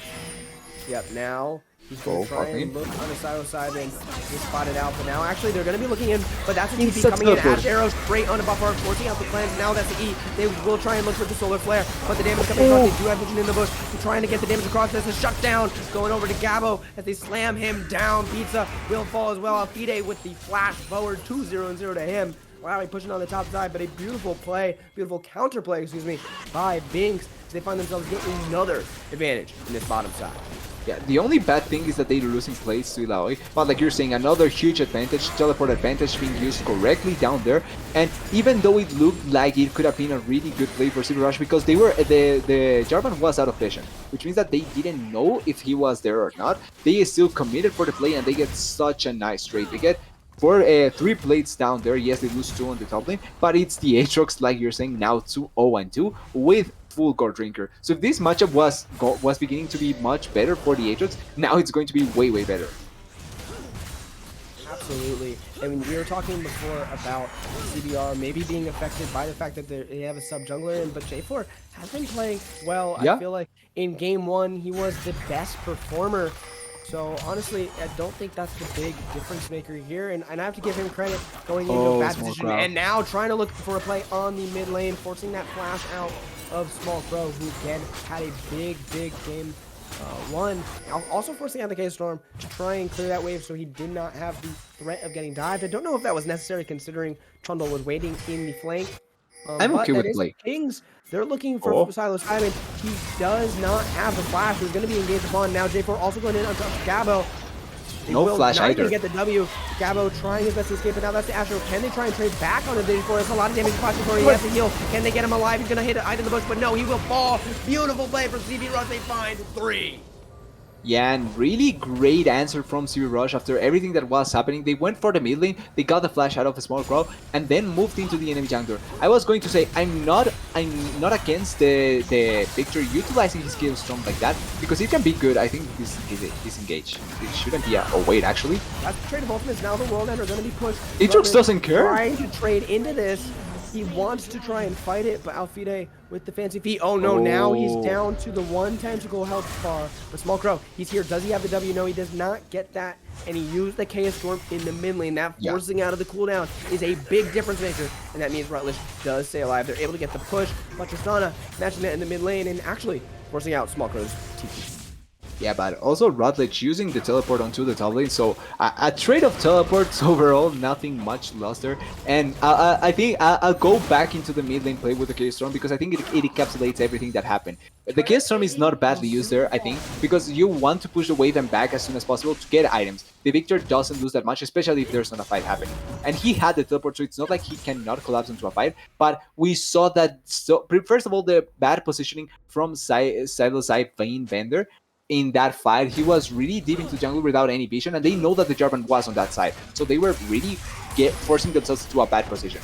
Then the Ashe trying to help and support ends up dying, and the Trundle as well. They tried to collapse for something badly and wait. With the blast cone to get over that wall. Rutledge now in the 1v2. Does not even And have that's ultimate. it. There's no outplaying that one. They will fall. Now, other side, Coach Pizza maybe trying to look for his Zenith Blade, but just not close enough. Barely not close enough. And Small Crow is still pretty safe in the mid lane, but that's why Oh, Dragon they Trainer gotta engaged. go some. You can be so far away, but it does not matter. The stun lands. Beautiful from Eagle Bender to find that, and the follow-up from J4. Now 3 men strong in the mid lane. They can push and potentially secure themselves as mid lane tier 1. Yeah, it's a really nice answer to get, especially with the both of the side lane turrets already down. Yes, with Tristana here, it should be a with Tristana here, it should be an easy turret to collect. Yeah. Maybe attempt on that actually. But at the end of the day, a lot of trading side lanes very much in BINX's favor in the mid lane currently in CBR's. But at the end of the day, gives the CBR the gold lead, just a little bit over 1K, but gold lead nonetheless. Yeah, but I think this is still a really close game. Realistically, both like mid lane wise, they have CB Rush has an advantage. Bottom lane wise, I think that it's pretty close, and top lane wise, it's in favor of being. So there's no clear advantage for either of the teams, which means that coming into the mid game, if a fight is advantageous from one of the teams, it can just snowball into a much bigger lead. And based on how both of these teams have been playing, not only this game but the whole series, they have the ability and the possibility to be able to take this game or take any fight in this game. Absolutely, and now potentially looking for a play. Eagle Bender slowed, so not able to find that stun, but still a lot of time until this Drake spawns. Trying to get this vision, but it won't be too impactful. Some of those wards may even disappear before the Drake spawns, but just wanting to have control of that river is the name of the game right now for CBR. And on the opposite side, BINX very happy to let Aatrox do his thing in this split push. He has so much damage and is so much stronger than Rutledge, and they're letting him really flex his muscles up there. Yeah, although I am really interested that he went for the Last Whisper as the first. If you want the heal code item from the Last Whisper, you go for Grievous Wounds, not the Last Whisper first. But interesting itemization, just funny to me at least to point out. But like you're saying, they do want to get to at least leave Alfide so that he can fight for himself on the side lane and then use the pressure from him to get something else in the other side of the map, which they are doing with the victory right now. Now they're trying to look for a take on the Cochise, but that's what's good. Done, and all the HP bugs are falling so low for BINX. Now the damage coming across, and Coach needs to survive. Yes, he will. Alfide on the other side, but he just is getting stunned up, locked down, shut down. Going over to Alawi. Sounds even better. Not long for this world. HP going so low. He has the heal, but Buffer should be able to just clear this wave and wait it out. Does have the E. Buffer is going to take the tower damage. He's going to get exhausted. You can't do this to him. He's getting a lot of damage, but he will not be able to get. I appreciate the attempt, but now he's going to get stunned up. He's stalling for a long time, but finally he will fall. And CBR pedal to the metal. They get themselves the Rift Hill. They get themselves the tower. And honestly, starting to explode this gold lead.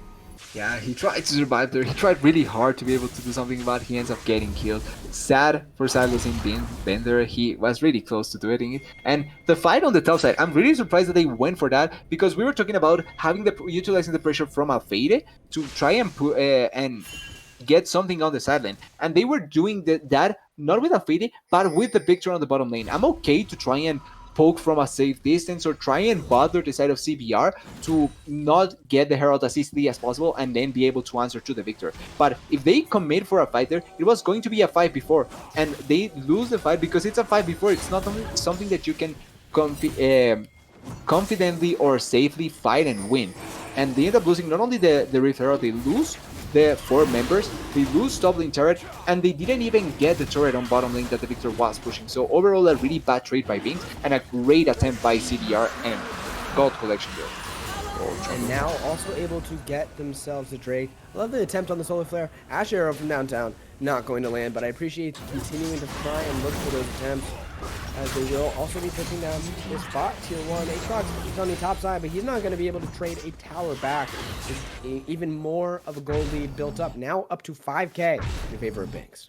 Yeah, the movements from CB Rush after the mid game started have been really clean, being there to the play, answering faster than BINX, and not giving BINX the time to be able to answer back or get something back. So overall, really nice rotations, really nice play by CB Rush, and putting themselves in a really comfortable spot, 5k ahead of BINX, and maybe forcing now the issue to try and take the series back. Yeah, they are fighting an uphill battle because of that first game, but I gotta give credit where credit is due. Buffart is the big difference maker for me in game 1. Very clearly struggled, but 406 bounty over his head. He is doing very fine for himself in game 2. Now found better. Taking a lot of damage, mistiming that W, and not able to block. Smoke bro. Forcing the flash out. They did try and engage on him, but no real cooldowns. Traded for that flash, so a good force from CBR. They're continuing to push the pace of this game now, having the Rift Arrow in the mid lane, doing even more to try and continue to force their advantage before the likes of the Victor can really scale up its relevance. Yeah, not wanting to give it a chance, and I agree with that. Don't give the chance to the Victor to be an actual factor, because the Victor can destroy the Tristan as well, and the Syndra, so you better be careful about giving him the chance to do. And I also gotta say, even though the Ludens is not the worst option for the Victor, I feel like this game, going for Liandry's could have been a better choice because of the amount of poke damage. Oh wait, he hit it. Oh no, Agile is gonna land, now they're gonna try and play the Victor, but they have a good counter engage. The damage coming across shut down, going over to the Victor. Can they look for more to flash? Actually, it's the TP coming out from Alfide. The damage coming across, can they look for any more? He's gonna try, but they are 4 strong. Can they look for anything else? It does not look like World Ender will get them anything, but finally, he picked back in favor of BINX. The game, very much not over yet. Yeah, and we talked about this. Each time that Gabo was trying to use the arrow, it didn't hit, it was really short. But this time around, it hits a really important target. It hits the Syndra, they are able to get the kill onto the Syndra, and the Syndra couldn't do anything at all. If they are able, and I really like that BINX are doing this, like you said previously, keep trying with the Ash Arrow. Because if they keep on hitting consistently an important target, they can get picks like this, and that can turn the game back into their favor. And that is something really important, because if they get to the later stage of the game with a picture that has 3 or 4 items, their fights can be much better.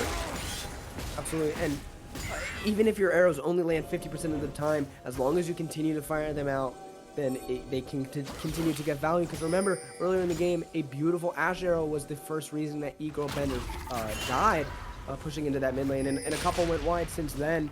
but as long as you're continuing to fire off cooldown, continuing to try and make plays regardless of the gold lead because of how important that Ash Arrow can be to secure a pick, then BINX are definitely not out of this yet.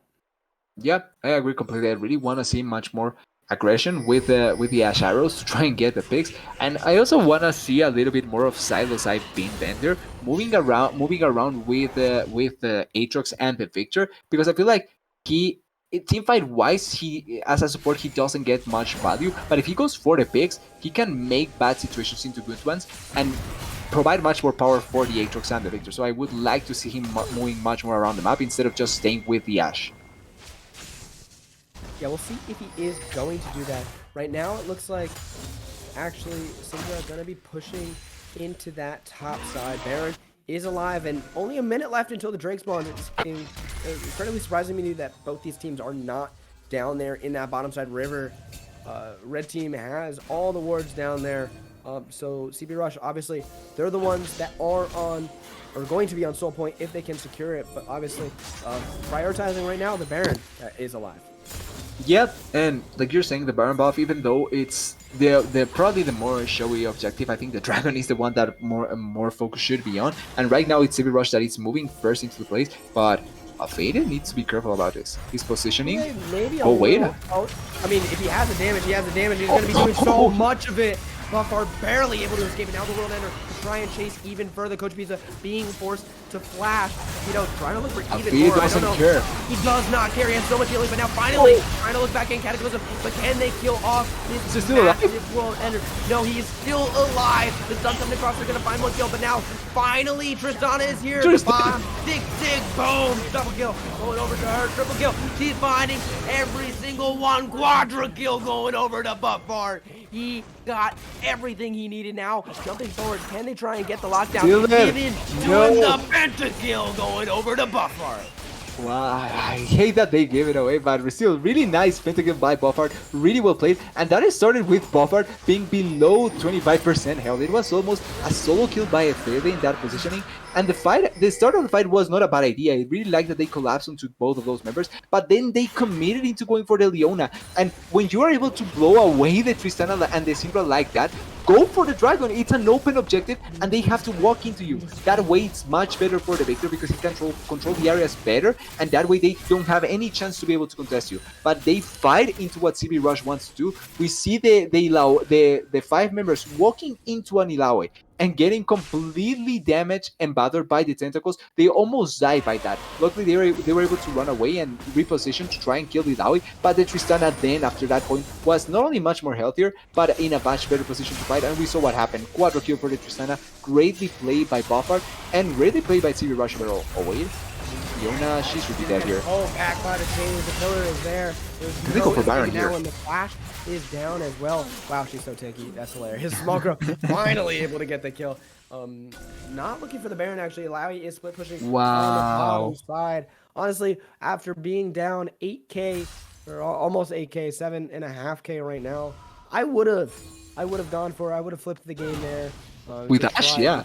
Slowly is becoming harder and harder for you to play into this Tristana. It's so hard to kill her. Now she has a Phantom Dancer, able to run away all that quicker. And if this Tristana stays alive, I see it very, very difficult for CBR ever to lose. Yeah, I don't think Tristana is going to be that afraid about the fact that the Aatrox or the Trundle are running on top of her, because like you're saying, she has so much mobility, she has so many escape routes, she also has a cleanse. Also, one thing that I want to say, this game that I don't like compared to the previous game in terms of the Trundle is the Sundra. I think that if he went for the Frozen Heart and a much tankier build, he could have been a way better frontline, because right now there's no member that can stand in front of Tristana and not be scared of dying. You see, they're going for this Baron buff. Yep, that is a lot of damage. First one to arrive.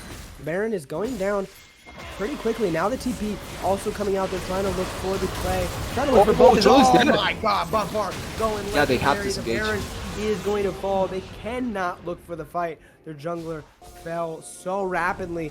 And now CBR, they continue to push the pace of this game. And now 26 minutes in, they have themselves the Baron. And only 2.5 minutes away from their Infernal Soul spawning as well. They're going to be sending 2 men up to the top side, try and push that down as Alawi pushes in that mid lane, and CBR looked poised to take game 2. Yeah, it looks really good. Kai even going into the face just to bother. Like that is a really alpha move there. That is what an alpha jungler does. Oh yeah, this Sasuke been playing so well for himself. Yeah. 88 from game 1 alone, or excuse me, game 2 alone. Now outside Menor taking out pretty low. Even get the trying to actual- look for the game to be beautiful again under the ash, but now set the shut down. Slam dunk finds one, finds two. Now the ash arrow trying to get the damage done, but Gwen is still alive. Kai Gwen still staying alive. They cannot kill him off. And now Alfide is on the run. Rutledge taken down decently low. But this could be game 2. Going over to CBR, they unlock. They still have that the Baron first buff, yeah. top inhibitor. They still have the Baron buff. They're gonna find 2, and now they decide, yes, we're going to try and look for it with all of these Baroned up minions. They're looking for the play out. Fide trying to hold the line. Rutledge taken down pretty low already, but the tentacles still doing a good amount of work to go. Bender, he's gonna get flash bomb. Small Crow wants to find a kill. He will find it. Unleashed power, not able to get it, but Okay, set his is back it up. just too little? Is it just too late? Silas Simon Bender is here. They've lost both Nexus towers, but Rutledge may have just stood a little bit too far. He's going to be locked down. Going to try and get the damage across, but shut down. Goes over to the victor. Small Crow getting some gold in his pocket. 2 kills over to him in that base defense. And BINX staying alive. Can this be enough though? That's the main problem. And first of all, let's talk about the fight. It was such a good engage from Silos Beam Bender, getting not only on top of the Tristana, but deleting her with the Trundle. The Tristana immediately dies, and also you get the Ashara on top of the Syndra. It looked like it was going to be the greatest fight for BINX in this game, and a turnaround point. But the Jarb and Kai getting such a massive engage on the Ashe and surviving for so long. The fact that he didn't die when he went in and was able to not only get a couple of kills but also survive was so important. It was a 3v2 after that point, and they were able to keep on pushing and get both turrets in the both inhibitor turrets, and now the open nexus. If there was a ward, Dilaoi could, or well, no, Dilaoi doesn't have teleport, but there could have been pressure onto that open nexus if the game goes on a little bit longer. We'll see if it does, but now the pressure is on this Infernal Soul. 4 seconds left.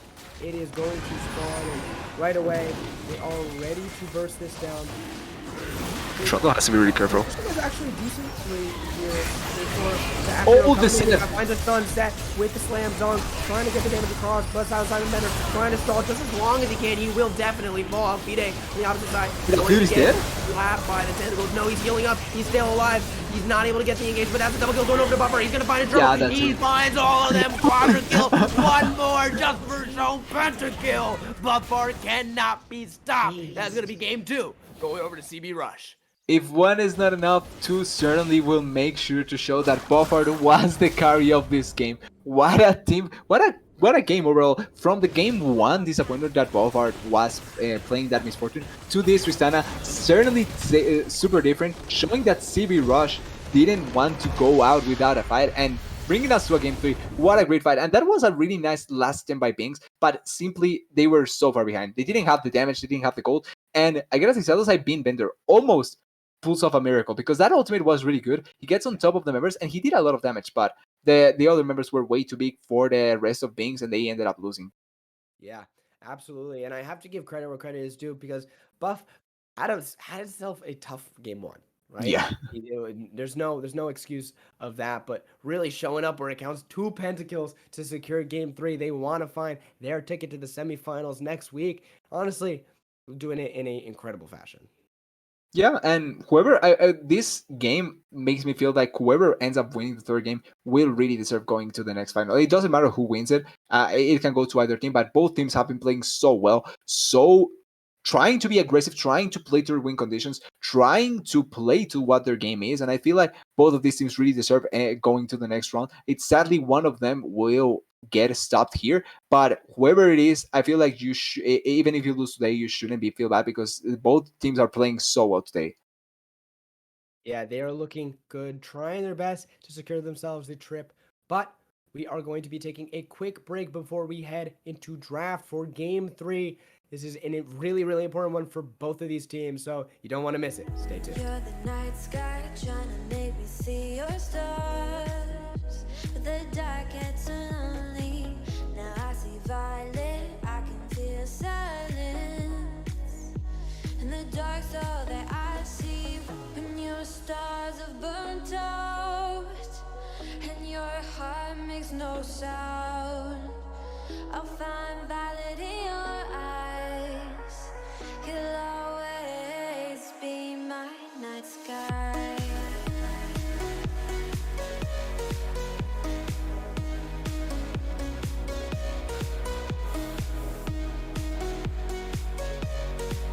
You'll always be my night sky.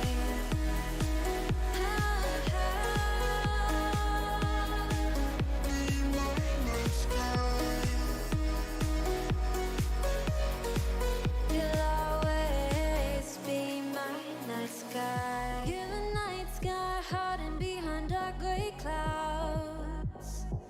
I can't figure you out now. I see your blue. There is so much cold in you, and the silence is so loud when you go.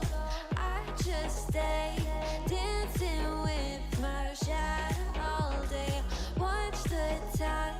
I can't find the point where our two paths align. But you're the night sky. I'm trying to see your stars, but I've always feared the dark. Now I see violet. I can feel your silence. You always feel so far when your stars have burnt out and your heart makes no sound. I'll find valid in your eyes. You'll always be my night sky.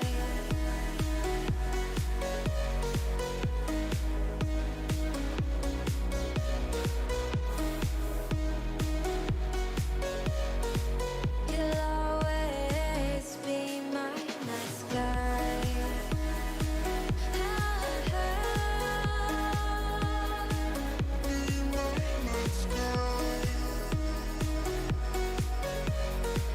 You'll always be my night sky.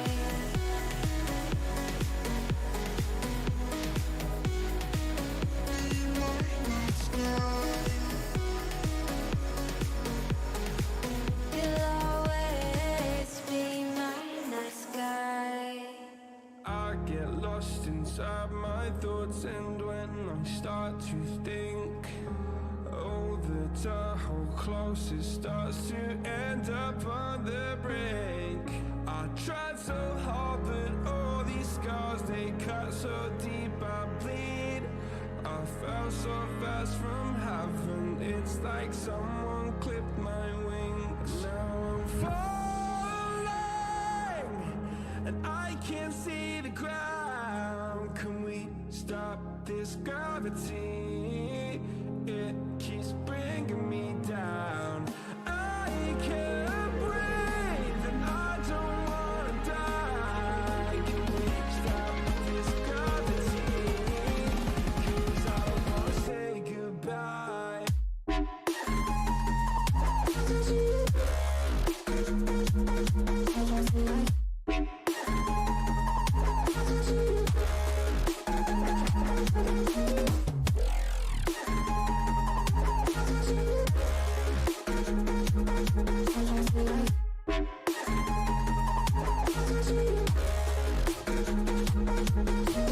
I forgive the pain you gave to me so long ago. Sleepless nights I laid awake just begging to let go. I almost got to suicidal thoughts, but you stepped in. An angel sent from heaven showed me how to live again. Now I'm falling, and I can't see the ground. Can we stop this gravity?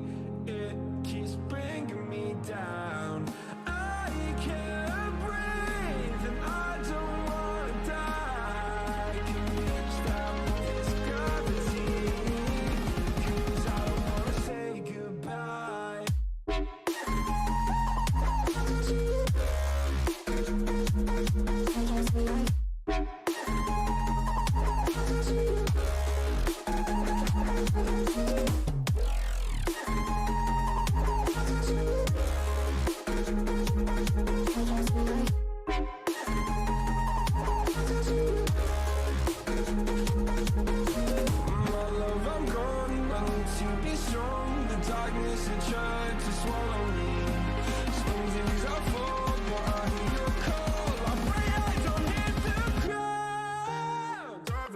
hello everybody. We are back for draft for game 3.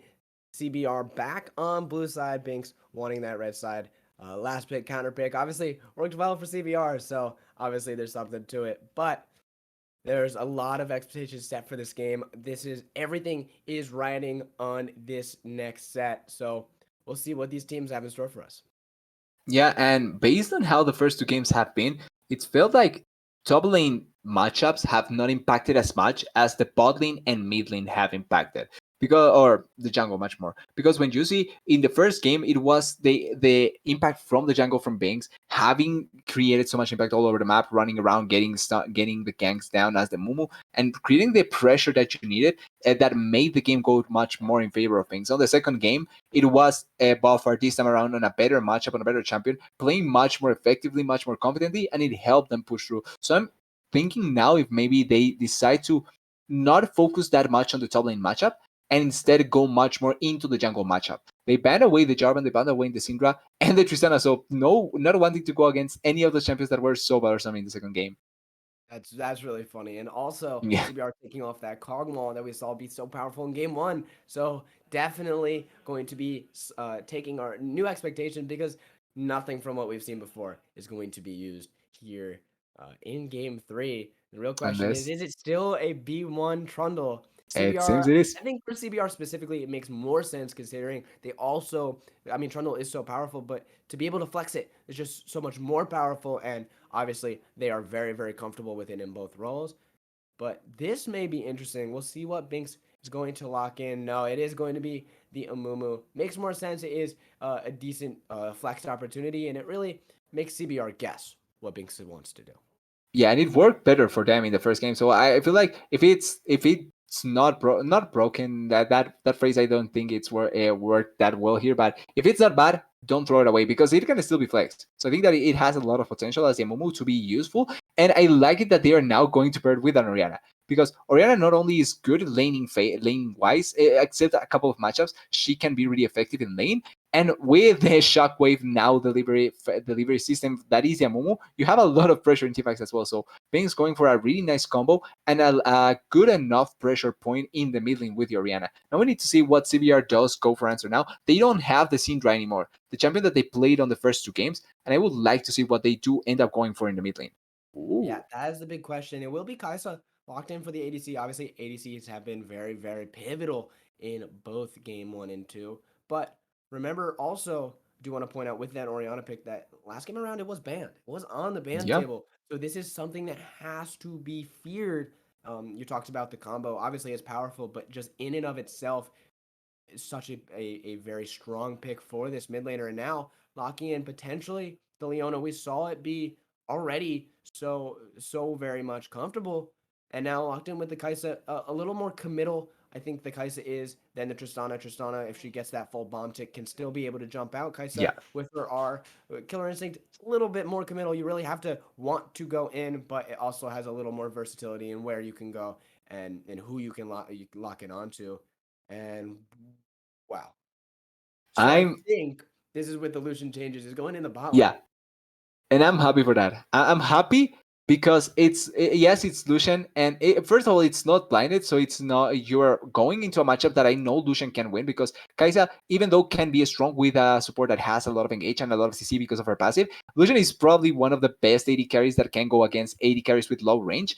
And that has a lot of mobility, so it's not like against the Leona can be bad. But I like that they go for the pick here because it also leaves open the chance for the side of things, picking a really good enchanter that can go with the Lucian and have a lot of power with the new Lucian changes. So overall, I'm okay with this pick. I'm okay with the way that drafting has been going for BINX, and it also enables them for them to have an okay matchup in top lane, knowing what CB Rush has to go for, and also the still the flex potential in support in case they want to opt for the Amumu support and search something else in the jungle.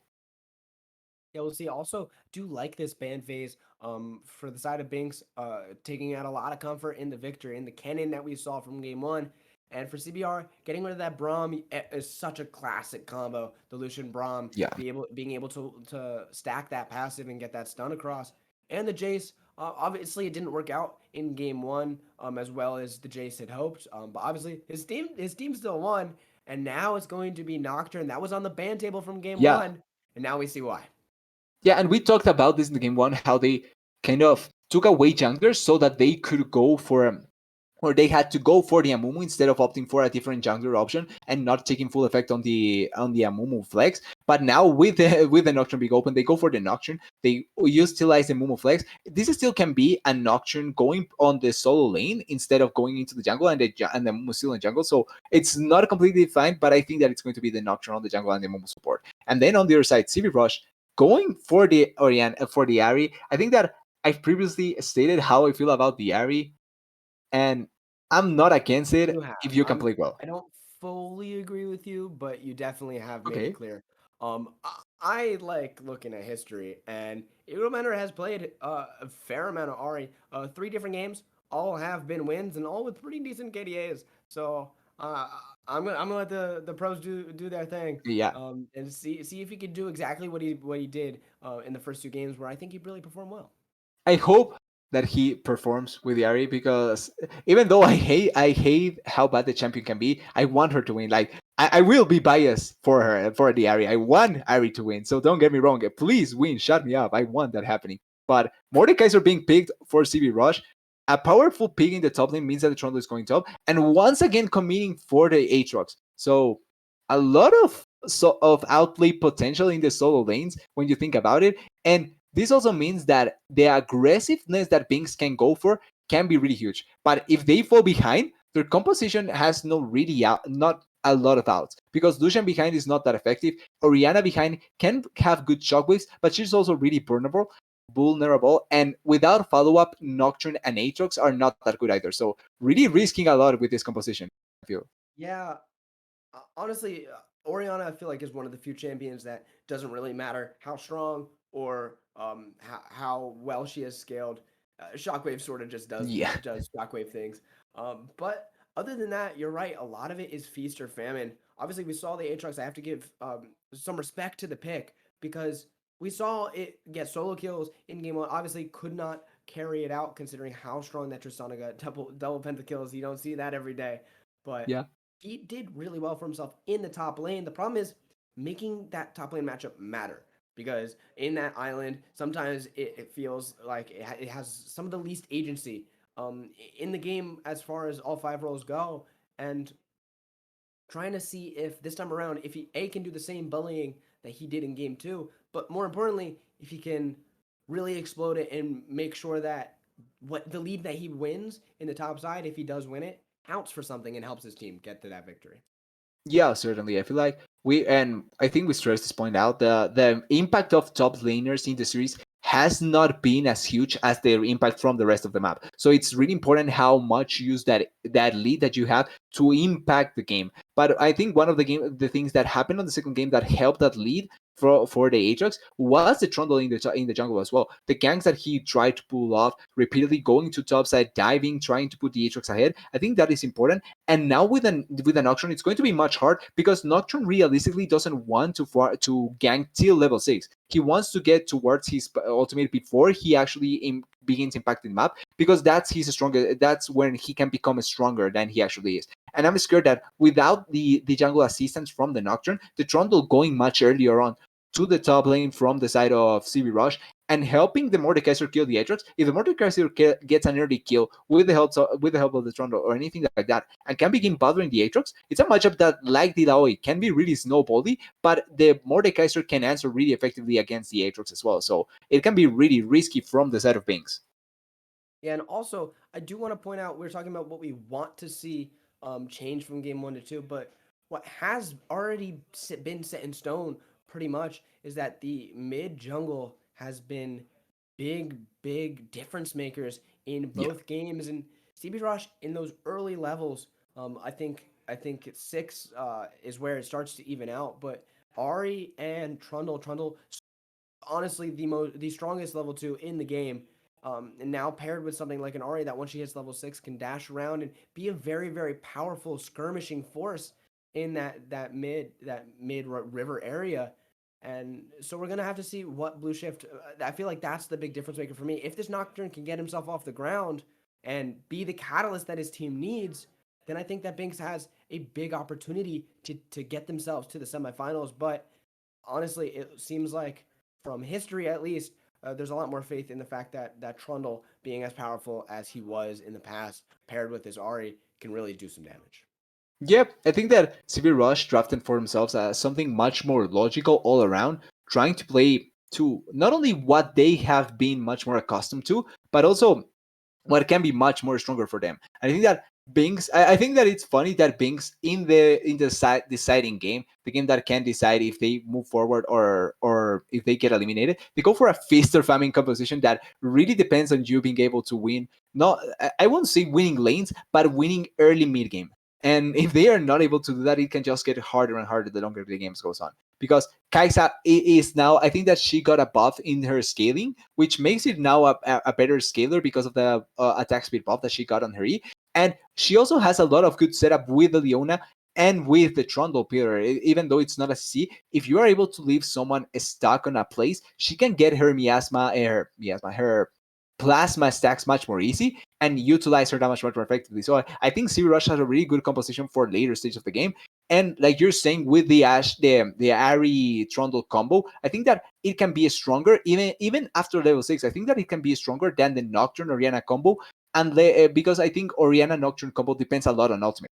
If the ultimates are not used effectively, they can just lose that trade really well. But Nocturne and Trundle and Ari are much more skirmish heavy with abilities with art attacks. They can win those much more effectively. And if you're able to win the pressure on the mid lane with the Ari or gain pressure there, you can begin moving around with the Trundle and have a two-man squad that ganking lanes can be really strong as well. So it's something that CV Rush also has for them. Exactly. A lot of playmaking. Honestly, on both sides, I cannot wait to get into game 3. We are going to take a quick break before we head onto the Rift. You do not want to miss this.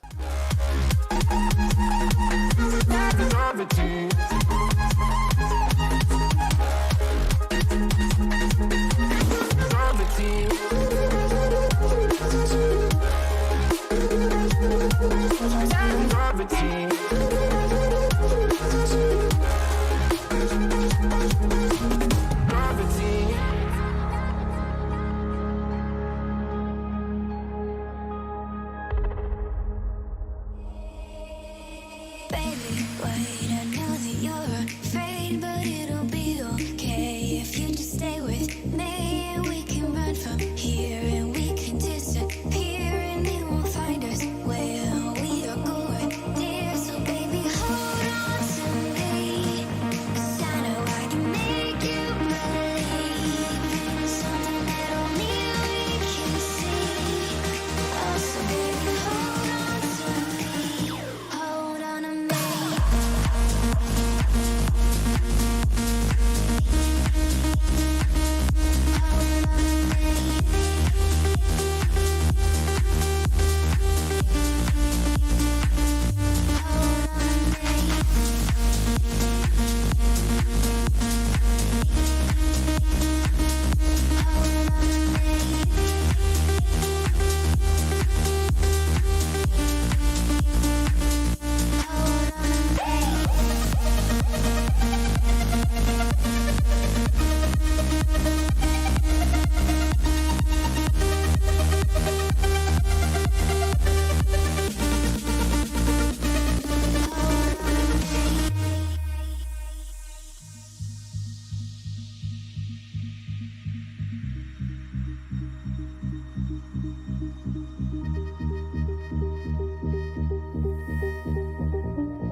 Baby, wait, I know that you're afraid, but it'll be okay if you just stay with me, and we can run from here and we can.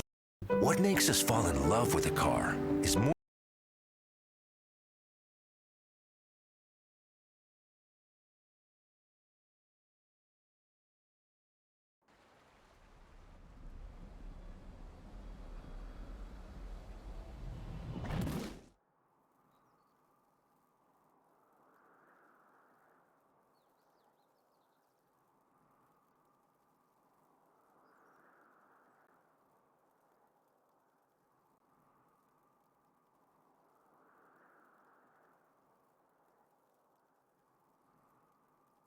Here and they won't find us where we are going, dear. So baby,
right, hello everybody. We are back for Game 3, CBR versus BINX Calico. One of these teams will make it on to these semifinals, and one of them goes home what feels like way too early. Both these teams feel way too good to be going home in the quarterfinals, but here we are, and now the pressure is on. Yeah, and just to start, we have a 5-man setup already from BINX, either waiting an invade or wanting to go for a late invade later on. I don't know what is the I best really choice, want but I this to work. hope. He's pinging. Yeah. He's pinging that he wants to. I really want this to work. Oh Oh, level 1. no, Oh Kai. no. Kai go in. He's walking. Uh-oh, they see him. Oh, now the damage comes across. Forces the flash out immediately, Yeah. but the stun still lands, and Mumu finds it. Now they will. Oh no, actually the pullback. Oh. They're actually. Oh no, the ignite's coming down. Do they have a heal close enough? No. Buffer Yes. is not there. They find it with the Q. Oh no. Nocturne gets himself the kill, actually going over to Blue Shift in the jungle, and that flash being burned. Oh, you hate to see it, but regardless, we'll check look at what being spent. They spent 3 different flashes and the ignite from the Amumu For for one this flash. kill. So we'll see in the next 5 minutes.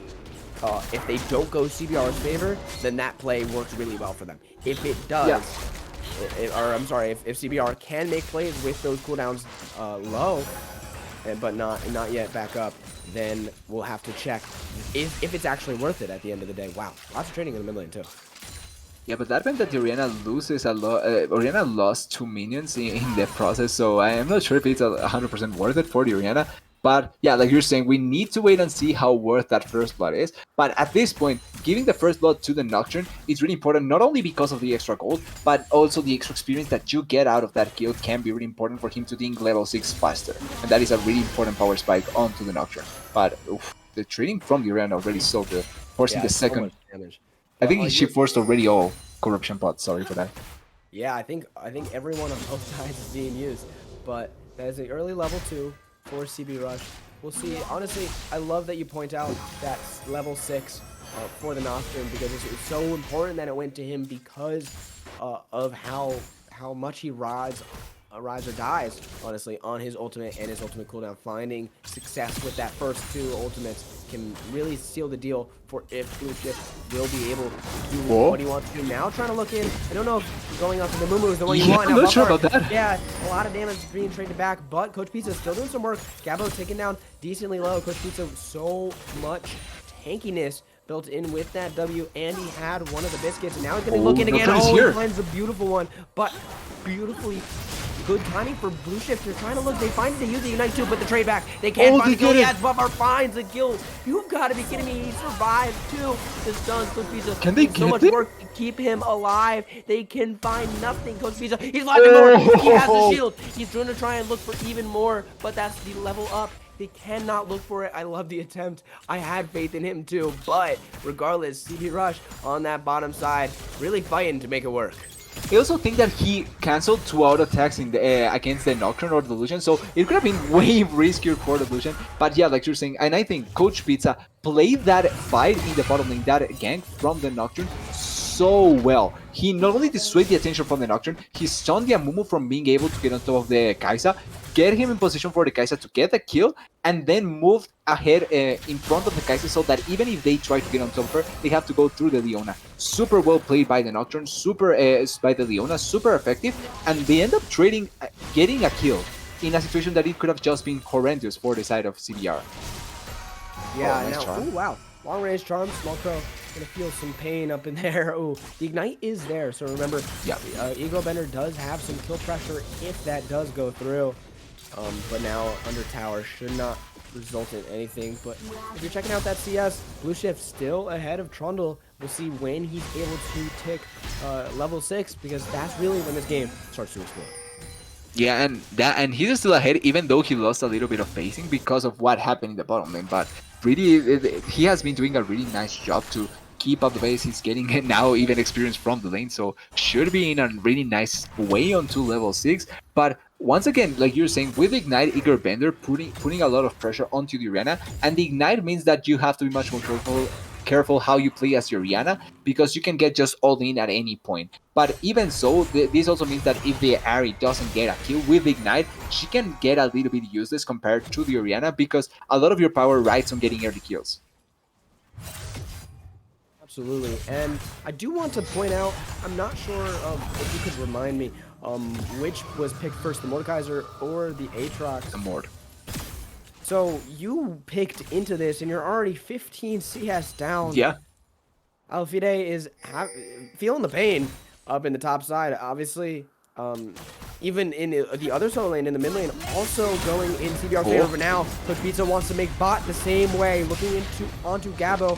But Mafart, he's taking so much damage from Amumu. Amumu basically solo killed him, not respecting what Amumu. That's what the changes were. They gave him the Q and they gave him more damage to take away some of that tankiness, and doing so much work in BINX bot lane. This is the lane that needs to get ahead early, doing just that.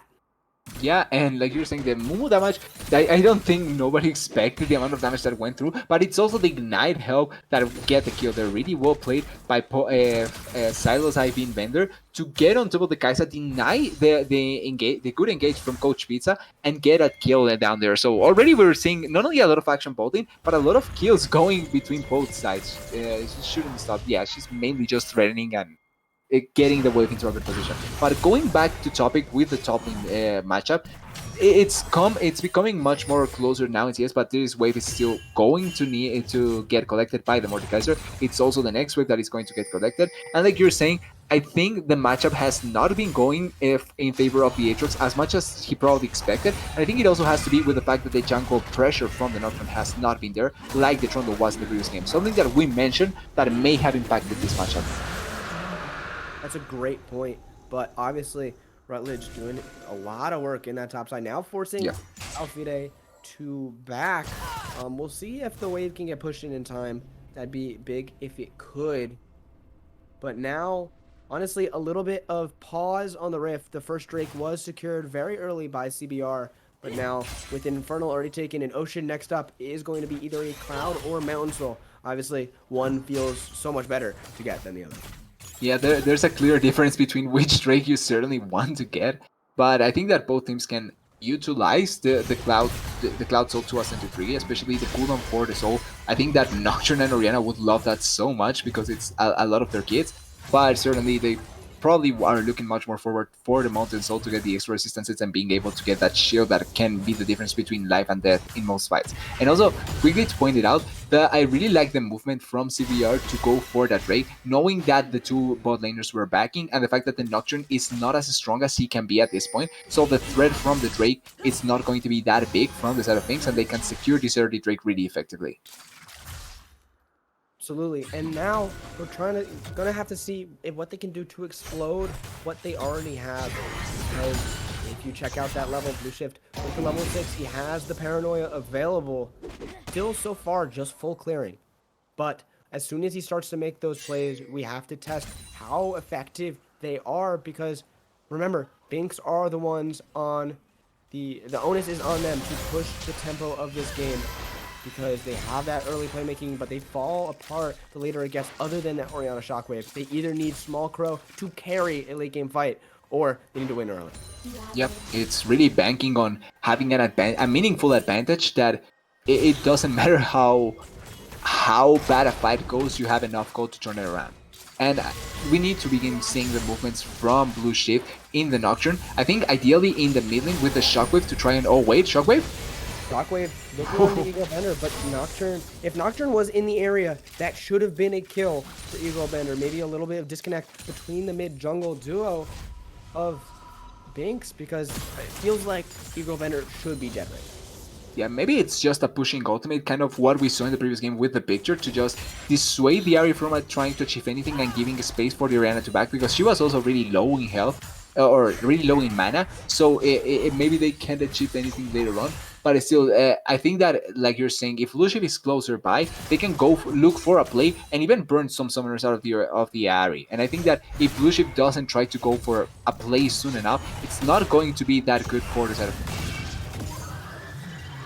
So now some trading on the top side shouldn't mean too much. I think Rutledge is kind of flexing his muscles up here as he is continuing to keep this gold lead and this CS lead. Now also able to push and get some vision with his jungler Blue Shift very comfortably just farming. And I have to point out, he's also behind in farm. He also is losing to farm versus Trundle and the Rift Herald is secured by Trundle as well. So I want to see what this Nocturne can do to really start to get an advantage. Now they tried to look for something in the mid lane, but is warded out, and Nocturne continues to find nothing. Yeah, they are still trying. At least they are now trying to look much more for the plays, and they also now begin moving around the Amumu, which I think can be a really nice mini squad to move around in the map and try and get pressure. But like you're saying, they cannot get any. They don't seem to get any avenues to try and get the plays down. And this is being so detrimental for them because, like you're saying, the Trundle now is ahead in farm. He also has the Rift Herald, which means that objective-wise, the Trundle has been doing a great job, not only controlling the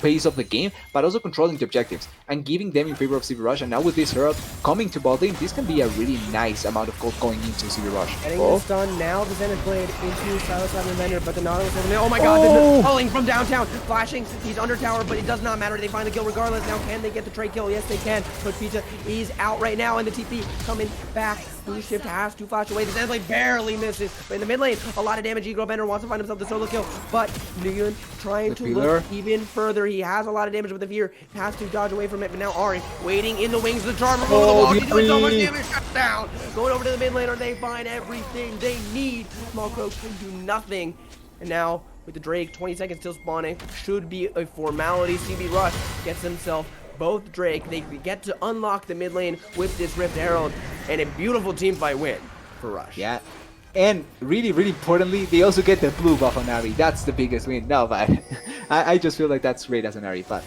honestly, that was such a good fight from CB Rush. Going into the bot lane, I really like the idea of the play, and I think that that could have been an even way better fight if the Kai'Sa doesn't die. It was really unlucky from Buffard because the Kai'Sa was in such a position where the ultimate from the Mumu stunned both the Leona and the Trundle, but they were opened up in both sides, and the Kai'Sa was in front of the Lucian, so the ultimate could hit her really easily, and she ended up dying because of that. But the overall fight was really well fought. They get the kill onto the Mumu, move into the remaining members, and because of what was happening in the mid lane and the teleport from Rutledge, it was really hard from the Nocturne and the Lucian to be able to escape. They get a kill on the Ari, they get 2 kills onto the Trundle, and they secure this Drake as well, so putting themselves into such a good position to secure the soul. Even though it's the Cloud soul, it's still a soul that you would like to secure and can put you closer into the other buff, which is a much bigger issue. Absolutely. But I do want to point out, we talked about where those kills landed. None of them landed on the Kai'Sa at carry that you sort of want to get some kills under her name, especially after those changes you talked about. That attack speed on her E can make her a better late game carry, but unfortunately, she will take a long time to get there. But now, it's going to be Blue Shift. He's in the mid lane. He does have the Paranoia over the wall. If he wants to look for it, the Shockwave is there. They just need it to land, and then Eagle could be falling. But the bottom side is going to be an engage onto Southside and Bender. He's going to try and use his ultimate to escape, but it's good. Only a formality. Now looking for the play in the mid lane, trying to get onto Ari, but the R's. She has she was cannot get the Fear. Beautifully done. No flash, no problem. She's able to escape with her life, and CBR find one, but BINX cannot respond. Yeah, if one dash is not enough, you have 3 as the Ari to be able to run away. She not only is able to escape the Paranoia, luckily the Shockwave wasn't used, which means that it's probably a little bit of over-aggression from Blue Shift before the Shockwave was used to get a much better positioning onto the Ari to get that kill. Also on the bottom lane, oh wait. Looking for a play now. That's both ultimates being used. The World Ender going to do a good amount of work to keep him topped off, keep him healthy. But now Mordekaiser, he has so much damage. The Q is going to land. One more Decimate will seal the deal, but the E flashed it away from Rutledge. Does not want to follow it up. Nocturne is on his way to the top side, so going too aggressive would have sealed the deal. So both get out with their life. Yeah, super aggressive fight from both top laners, but it's Rutledge that comes out on top because he forces the flash out of the Aatrox. He can now also push this wave and should be in a really comfortable spot in this lane. Going a little bit back also onto the bottom lane fight that the Amumu ends up dying. I really love how Buffard positioned himself there because he moved just enough of the ultimate from the Amumu so that it doesn't hit him, but also in range to be able to keep on doing damage. So really well played. They get the kill. They get... I'm not sure if they get the turret. No, they didn't get the turret, but they did get damage onto the turret. And now Kaisa is in a much better spot than she was previously. And now the mid lane turret very close to falling. We'll see. It looks like trying to... Oh, no. Forcing out the R. And it feels a little bit bad. Whoa. That Trump should have landed. But regardless, one auto away. Again, it feels like we've been here before, but a small breeze could knock it down. But so far, it is calm. There's still a minute. Oh, no. Calling the heal to try and escape, but not able to dodge into the minions. Oh, she's dead. My God. Guild Force. Straight into the kill. Gabo flexing his muscles in that bottom side. Yeah, even if he doesn't have a way top lane, actually.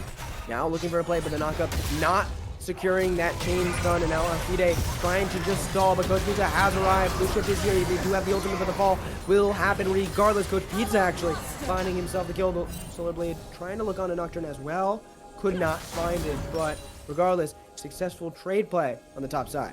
Yeah, and they even forced Paranoia out, which means that in the next 60 seconds, there's not going to be the threat of the Paranoia, and nobody in the map should be scared. Luckily for the side of BINX, they get the kill on bottom lane from the Lucian. The Kaisa wasn't expecting at all the damage from the Lucian, but Lucian, even with the changes, it's an AD carry that can solo kill AD carries. That's why one of the reasons why he was so good in the mid lane.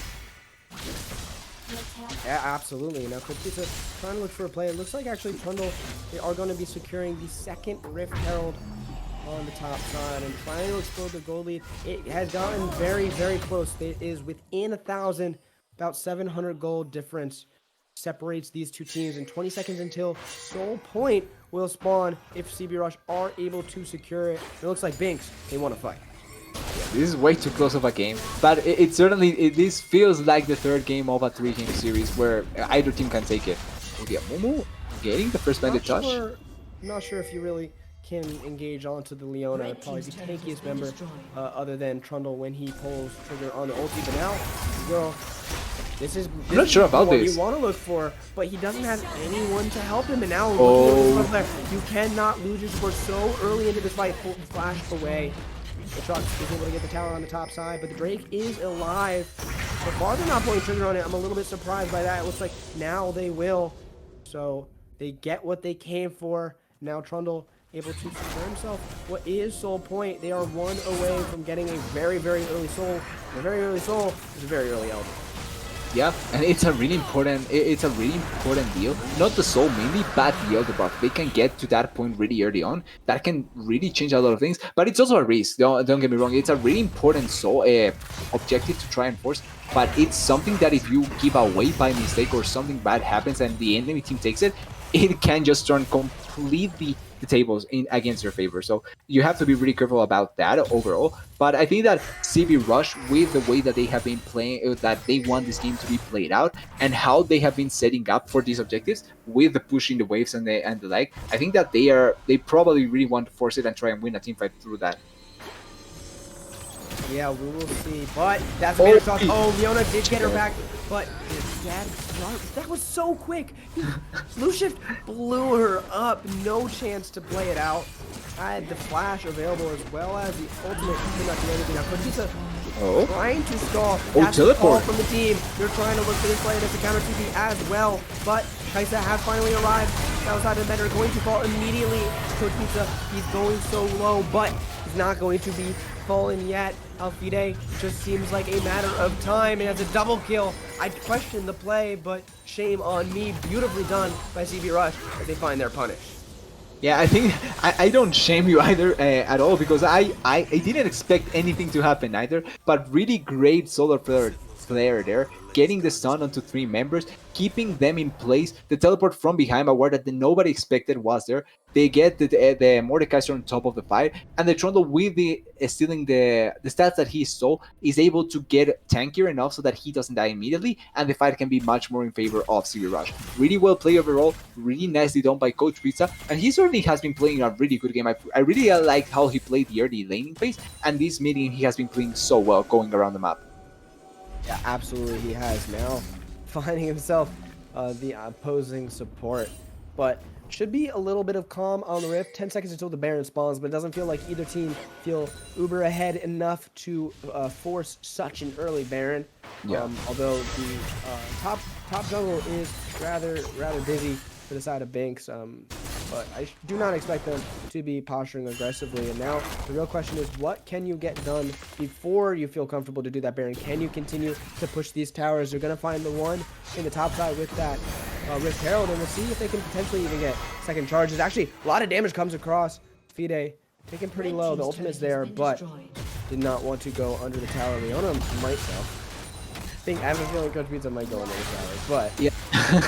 looks like they should not be able to get the second trade. Actually, it is Coach Pizza. She Stop really him. went in. Fide's back. See, I'm a Coach Pizza whisperer, I swear to God. But I will be trying to push in, but so far, neither team able to make a play. Yeah, it doesn't, even though Coach Pizza stops the back and is able to buy a little bit of time. They get this third, getting the standing goal that was left because not taking the turret previously, and it puts the side of CB Rush into a nice gold lead, 2,000 gold, but I don't think it's yet enough to certainly call it super favorable for the side of CB Rush yet. The side of BINX still have chance, and when they move with the squad that is the Nocturne, the Momo, and the Orianna with their ultimates and get onto a fight, that is going to be much better for the side of BINX. Oh, and like this, Paranoia. Point trigger straight onto Leona, flashing away, but the fear is still going to land. Now Coach Pizza taken down pretty low. Walko is still So here, tanky. now finally using, but Blue Shift almost falling. No, he will. Ari on the backside will find himself that kill, and Mumu not landing that Q. Now the Oh, and the pillar. punish him. The charm is there. The damage coming across. Buffart with his third kill of the game. Perfect played, and now a minute left until this Drake spawns, and they are setting themselves up for a 22-minute soul. Yeah, and the BINX going there for a really aggressive play, close to desperate, and I think going for plays like that is not completely bad, but you cannot commit so many important cooldowns onto a Leona. That's not something that you should ever look forward to. I think if it was for the Ari, okay, I can see the value there and I can see why you want to commit. But going for the Leona and not even getting the kill, the Leona was so tanky, they didn't expect that. They weren't able to kill her fast enough. The Kaisa and the rest of the members are able to collapse, and they get a trade kill not only onto the Nocturne, but also onto the Amumu, and also now because of those kills, get pressure onto the Reaper for the soul that they have been able to get to the point because of the Security. And I think that they're in a so comfortable spot right now. So pings were on for BINX onto Baron. We'll see. I don't think they can. Can they take it fast? They know that CBR wants to be there for the soul, but Coach Pizza there to stall. And honestly, Coach Pizza, the one-man army, can kind of stop them from doing it regardless. Rutledge also here now, and it looks like the objective is easily secured. So we are slowly ticking down to the Elder. It's going to be a matter of time before this game is sealed. And honestly, this Eagle Bender does have the ultimate, does have the flash as well. Okay. Trying to look in, but the Coley doing a good amount of damage. Now finally Rucho trying to find his way in. Amumu again missing the Q, not finding that pick. Now we'll see. Oh, flashing forward, trying to find. Oh, that's a two-man straight into it. He's trying to get the ultimate all the way from the back, but he's just gonna fall before he can even get there. Now the damage coming across. Yeah, Wen is there as well, trying to get the damage. Aatrox will fall, and now that's all going to fall one by one. Double kill going over to Trundle. Finally, now Smallcrow able to trade it back with a double kill of her own, but the pillar is a matter of time, and it will seal her life if she cannot escape. No, there it is. Oh, no, she can't. I don't think she can escape without the pillar, but actually the distance is going to be slowing her. She may be able, if she can get to this blast cone, she could outplay it, but that no flashing forward. Oh, he gets the blast cone. Now there's nowhere left to run. Ace 5-1-7 for this Trundle, and now finally CBR feel over the mountain. Yeah, they get the kill, they get the soul as well, and they get the clean team fight. But that could have been super bad for CB Rush, because that is started with CB Rush trying to go for a pick, trying to corral them in the jungler. They get too much damage on top of the Ares, so she has to run away. And the re-engage, that flash shockwave by Small Crow was so good, hitting two really important members and almost getting a complete team wipe there. But I don't know why Amumu didn't follow up with his ultimate there. I think that if the Amumu ultis immediately, they can clean up that fight so easily and then move into Baron. But because he took way too much time, the ultimate came through way too late, the Kaisa was able to survive and they weren't able to win the fight. I wholeheartedly agree. And now also that was very close to finding a catch onto Gwen, but fortunately not able to find that bandage toss. And I think Psilocybin Bender has had himself a really good game 1 and 2, but obviously Yeah. struggling a lot more here in game 3. Pivotal game for your team, and so far struggling just a bit. 1, 6, and 8 right now on the Amumu, and this was the pick that you first picked. This is, you had a lot of faith in this pick working, so trying to see if we can clean up those Amumu engages is going to be really important to see if BINX can pull themselves out of this deficit. Yeah, but it's also the fact that even with the deficit, BINX can also win fights. So I'm really nervous with every little thing that happens because it can turn to such an important thing for each of the teams because of how close each of them are. Absolutely, and now all of this pressure coming in. The Baron is alive 3 minutes until Elder spawns, so that is the big countdown. I think it'll be very important. Obviously, there is a good amount of wave clear on either side with the Oriana, with the Coin, as well as with those Qs coming out from Ari. So maybe not going to be a game ending, but very close to it. Yeah, and I'm thinking that the Baron buff will not die at this point of the game. They are going to wait till the Elder spawns, or I'm thinking the Elder will spawn before they go for the Baron, and they go for the Baron. Yeah, I think they say things differently. They hate. Yeah, they heard you say it. They're like, "Oh, I bet we'll show you." And now already down to about 1/6. Fallen already. Oh. The charm trait is so much damage already onto the Mumu. He's gonna fall. He uses the ultimate actually. Trying to stop the pillar. barely not there, but the killer instinct will find a kill. Culling going to go wide, and now they have the eyes on this Oriana. The TP coming across, but they're gonna root her. They're gonna find the charm, and they will get everything they need. Kaisa with double kill. Blue Chip is the last one in this fight. Aatrox was not able to get there to the fight, and Blue Chip, he's gonna fall. Triple kill. Now he's having his own fight in the bottom side. Flashing forward, Rutledge trying to stay alive right now. But Alfide, not sure. He needs the one more Q, but oh, the damage is ridiculous. And everywhere you look, CB Rush is winning. Yeah, and CB Rush not only won the fight in the top lane, won the fight in the bottom lane. I quickly talking about the bottom lane, really nicely played by Rutledge there to get the last bit of it, and he also cancelled the teleport from the Aatrox, which meant that the fight from the side of CB Rush against BINX on the top side was going to be a 4v4. Then moving into the fight on the top side, I didn't think that they were going to go for the Baron, but I really liked the call and the play, because it was just putting two members, the members that can rush it down, which are the Trundle and the Kaisa, threatening the Baron, and because of the lifesteal that the Trundle has, it wasn't that risky of a play to go for it. They disengaged quickly enough anyway. And then in the moment, the two other members that were left, the Leona and the Ari, sitting in the pixel bush, waiting for anyone to walk in, and they get a really amazing pick. But I think that it also helped the fact that they had the Soul, the Cloud Soul, because it's extra movement speed, and we saw how with the Trundle they were able to run down the rest of the members with his ultimate. It was super well and super effective and super well fought. Yeah, and absolutely that speed, especially with the ultimate, like all these ultimates, they are your gap closers. They are your solar flare, your killer instinct, and honestly, Ari's as well. Now potentially looking for a play on the bottom side, but oh, that's a beautiful lockdown. Cannot be pulled back in the chains. Coach Pizza is here to stall. Blue Chip is ready. He has the paranoia available, but no, the charm is not going to land actually, and that's important. Now the damage coming across. Ari is trying to look for it. Blue Chip is still there, but Alfide finally going to fall both into the game now. Here comes Rondo. Oh, the damage coming across. They're trying to find everything, and the pillar is there. See, Rutledge, he cannot die. He still has a shield from the W. Now, when can he find both of these kills? He's just such a menace on the backside. Amumu can do nothing to save his 80 carry. He's gonna get under tower. Oh, the disrespect.